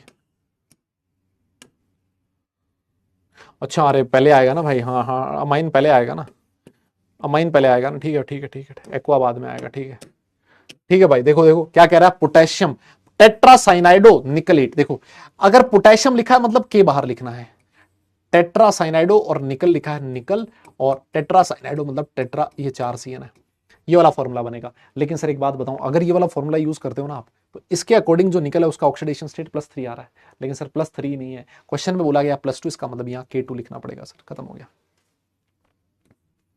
नेक्स्ट आइए सर, कहता है कि tris ethane 1,2 diamine chromium 3 chloride. देखो क्रोमियम हमारा सेंट्रल एटम है, क्लोराइड भी है उसके पास, और 3 बार कौन आ रहा है, इथेन डाइअमाइन आ रहा है, और लास्ट में कौन आ रहा है, क्लोराइड आ रहा है, Cl। अगर आप ये वाला फॉर्मूला लिखते हो तो यहां जो क्लोराइड है, जो आपका क्रोमियम है, उसकी ऑक्सीडेशन स्टेट कितनी आ रही है बेटा, +2 आ रही है, लेकिन सर यहां पर +3 है सर, इसके साथ हम लोग कोई छेड़खानी नहीं कर सकते, लेकिन सर हम यहां Cl2 लिख सकते हैं ताकि क्रोमियम की ऑक्सीडेशन स्टेट +3 हो सके। यस नेक्स्ट देखिए, नेक्स्ट देखिए, अरे त्रुटि तुम देख लेना, सुधार लेना तुम लोग। अमाइन ब्रोमाइडो डाइक्लोराइडो नाइट्राइटो एन प्लेटिनेट, अच्छा आयन है, अच्छा प्लेटिनेट आयन है बेटा, बस नेगेटिव चार्ज होगा उसके ऊपर। सर कौन कौन से लिगेंड है सर, एक है अमाइनो, अमाइन है सर, अमाइन मतलब CS3 है सर, एक है ब्रोमाइडो ब्रोमीन है सर, एक है क्लोराइडो Cl है, नाइट्राइटो N है सर, नाइट्राइटो N का मतलब NO2 है, और सर प्लेटिनेट है मतलब प्लेटिनम है। अब तो मुझे बताओ यहां पर कितना नेगेटिव चार्ज लिखूं, यहां 2 आना चाहिए और 2 के लिए यहां -1 आना चाहिए मेरे हिसाब से, चेक कर लो जरा। यस हो जाएगा क्या, Cl3 आएगा क्या है,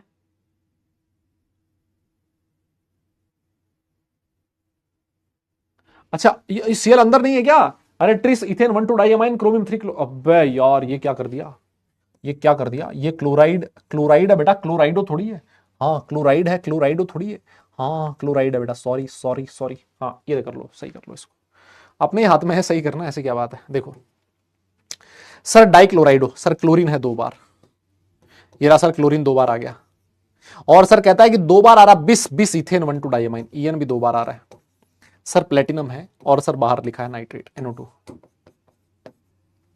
बताओ क्या करना चाहिए, क्या करना चाहिए, डाइक्लोराइडो बिस इथेन 1,2 डाइअमाइन प्लेटिनम 4, प्लेटिनम पे 4 लाने के लिए यहां से कितना आ रहा है, 2 आ रहा है, तो इसको क्या करना पड़ेगा, 2 NO2 लिखना पड़ेगा, है ना, या तो आप 2 डॉट NO2 लिख दो, या NO2 ट्वाइस लिख दो, है ना, या फिर 2 NO2 लिख दो, एक ही बात है, ऐसा कोई दिक्कत नहीं है। यस हाँ बहुत गलतियां हो रही है, जल्दबाजी में ऐसा ही होता है बेटा, जल्दी का काम शैतान का, इसीलिए लोग बोलते हैं, है ना, जल्दबाजी में काम नहीं करना चाहिए, है ना। और आयरन 3 हेक्सासाइनाइडो फेरेट थ्रू, अच्छा ये तो वो वाला फॉर्मूला हो गया मेरे हिसाब से, Fe4 FeCN6 होल थ्राइस, ये वाला फॉर्मूला होगा मेरे हिसाब से। बोलिए नाइट्रेट है क्या? अरे ट्रेट है भाई, ये क्या हो रहा है यार, हे प्रभु। हाँ हाँ हाँ, अरे 3 तो लिखा है, 3 तो लिखा है। अरे आंखें कमजोर कमजोर है क्या भाई, 3 तो लिखा है। हाँ, किसकी आंखें कमजोर, इधर देखो, मैं साइड में हो जाता हूँ, क्या पता तुम्हें सही ना दिख रहा हो, है ना, क्या पता तुम्हें सही ना दिखे। अच्छा नीचे नीचे वाला गलत है, इसको सही 3 तो लिखा है बेटा। हाँ बताओ, चलो चलो बस आज के लिए इतना ही करेंगे। आज का आपका होमवर्क क्या है? आज आपको कोई डीपीपी नहीं है ना, आज डीपीपी का लाइक कुछ था भी नहीं, है ना, आज आपको रिवीजन करना है। यस, आज का आपको जो क्लास में दिया है, क्लास में दिया है क्या कुछ होमवर्क, है ना? नहीं दिया सर, है ना? तो आप लोग, आपका जो मॉड्यूल है, आपका जो मॉड्यूल है उस मॉड्यूल में से IUPAC नेमिंग उसके सारे क्वेश्चंस निपटा सकते हैं, और फिर उसके बाद इफेक्टिव एटॉमिक नंबर के जितने भी क्वेश्चंस हैं वो आप लोग निपटा सकते हैं। अगली जो क्लास होने वाली है मैं आपको बताऊं, अगली जो क्लास होने वाली है, क्या दांसू क्लास होने वाली है, मैं बता रहा हूं, जबरदस्त वाली। क्योंकि अगली क्लास में हम लोग पढ़ने वाले हैं वैलेंस बॉन्ड थ्योरी, VBT। और VBT तो पढ़ा है सर हमने, सर VBT पढ़ा, वापस क्यों पढ़ा रहे हो? रिवीजन चल रहा है क्या? नहीं बेटा, रिवीजन नहीं, वो VBT तूने कोवलेंट कंपाउंड के लिए पढ़ा था, ये VBT तू कोऑर्डिनेशन कंपाउंड के लिए पढ़ेगा, है ना? हाँ, तो VBT पढ़ेंगे, बहुत जबरदस्त टॉपिक है, मैं बता रहा हूं। अगर नेक्स्ट क्लास में नहीं आए ना, नेक्स्ट क्लास में नहीं आए तो अगली 3 क्लास का कुछ नहीं समझ में आएगा। अगर नेक्स्ट क्लास को सीरियसली नहीं लिया तो नेक्स्ट 3 क्लास में उड़ जाएगा सब कुछ, कुछ भी नहीं समझ में आएगा। तो next class is very much important, VBT पढ़ाऊंगा, है ना, फिर उसके बाद हम लोग CFT पढ़ेंगे, क्रिस्टल फील्ड थ्योरी, वो भी बहुत इंपॉर्टेंट है। तो इन 2 क्लास को मिस नहीं करना है, बिल्कुल भी मिस नहीं करना है, मैं आपको बता रहा हूं। यस, इनको मिस करना गुनाह है, गुनाह है। बस टाइम हो चुका अपना, 2 मिनट मैंने आपके एक्स्ट्रा ले लिए हैं। आज की क्लास को बस खत्म करने का यही टाइम आ चुका है। मैं उम्मीद करता हूं कि आप सब लोगों का जो आज मैंने पढ़ाया है वो समझ में आया होगा, कम से कम कुछ अच्छा सीख के जा रहे होंगे यहाँ से। यस, और आप लोगों का भी थैंक यू सो मच, आप सब लोग आए और आपने क्लास की शोभा बढ़ा दी, मजा आ गया क्लास में ना, और चुपचाप आप लोगों ने सुना, ये बहुत ही अच्छी बात है। चलिए फिर नेक्स्ट क्लास में फ्राइडे को आपसे वापस मुलाकात करते हैं। फ्राइडे को अपनी फर्स्ट क्लास होगी ना, जैसे यहाँ सेकंड होती है उस दिन फर्स्ट होगी, तो फ्राइडे को आपसे वापस मुलाकात करेंगे। तब तक के लिए सारे लोग अपना ख्याल रखें, खुश रहें, हंसते मुस्कुराते रहें, और पढ़ाई जरूर करते रहें, क्योंकि बेटा काम तो पढ़ने से चलेगा, सिर्फ मुस्कुराने से नहीं। नेक्स्ट क्लास तक के लिए tata bye bye, love you all.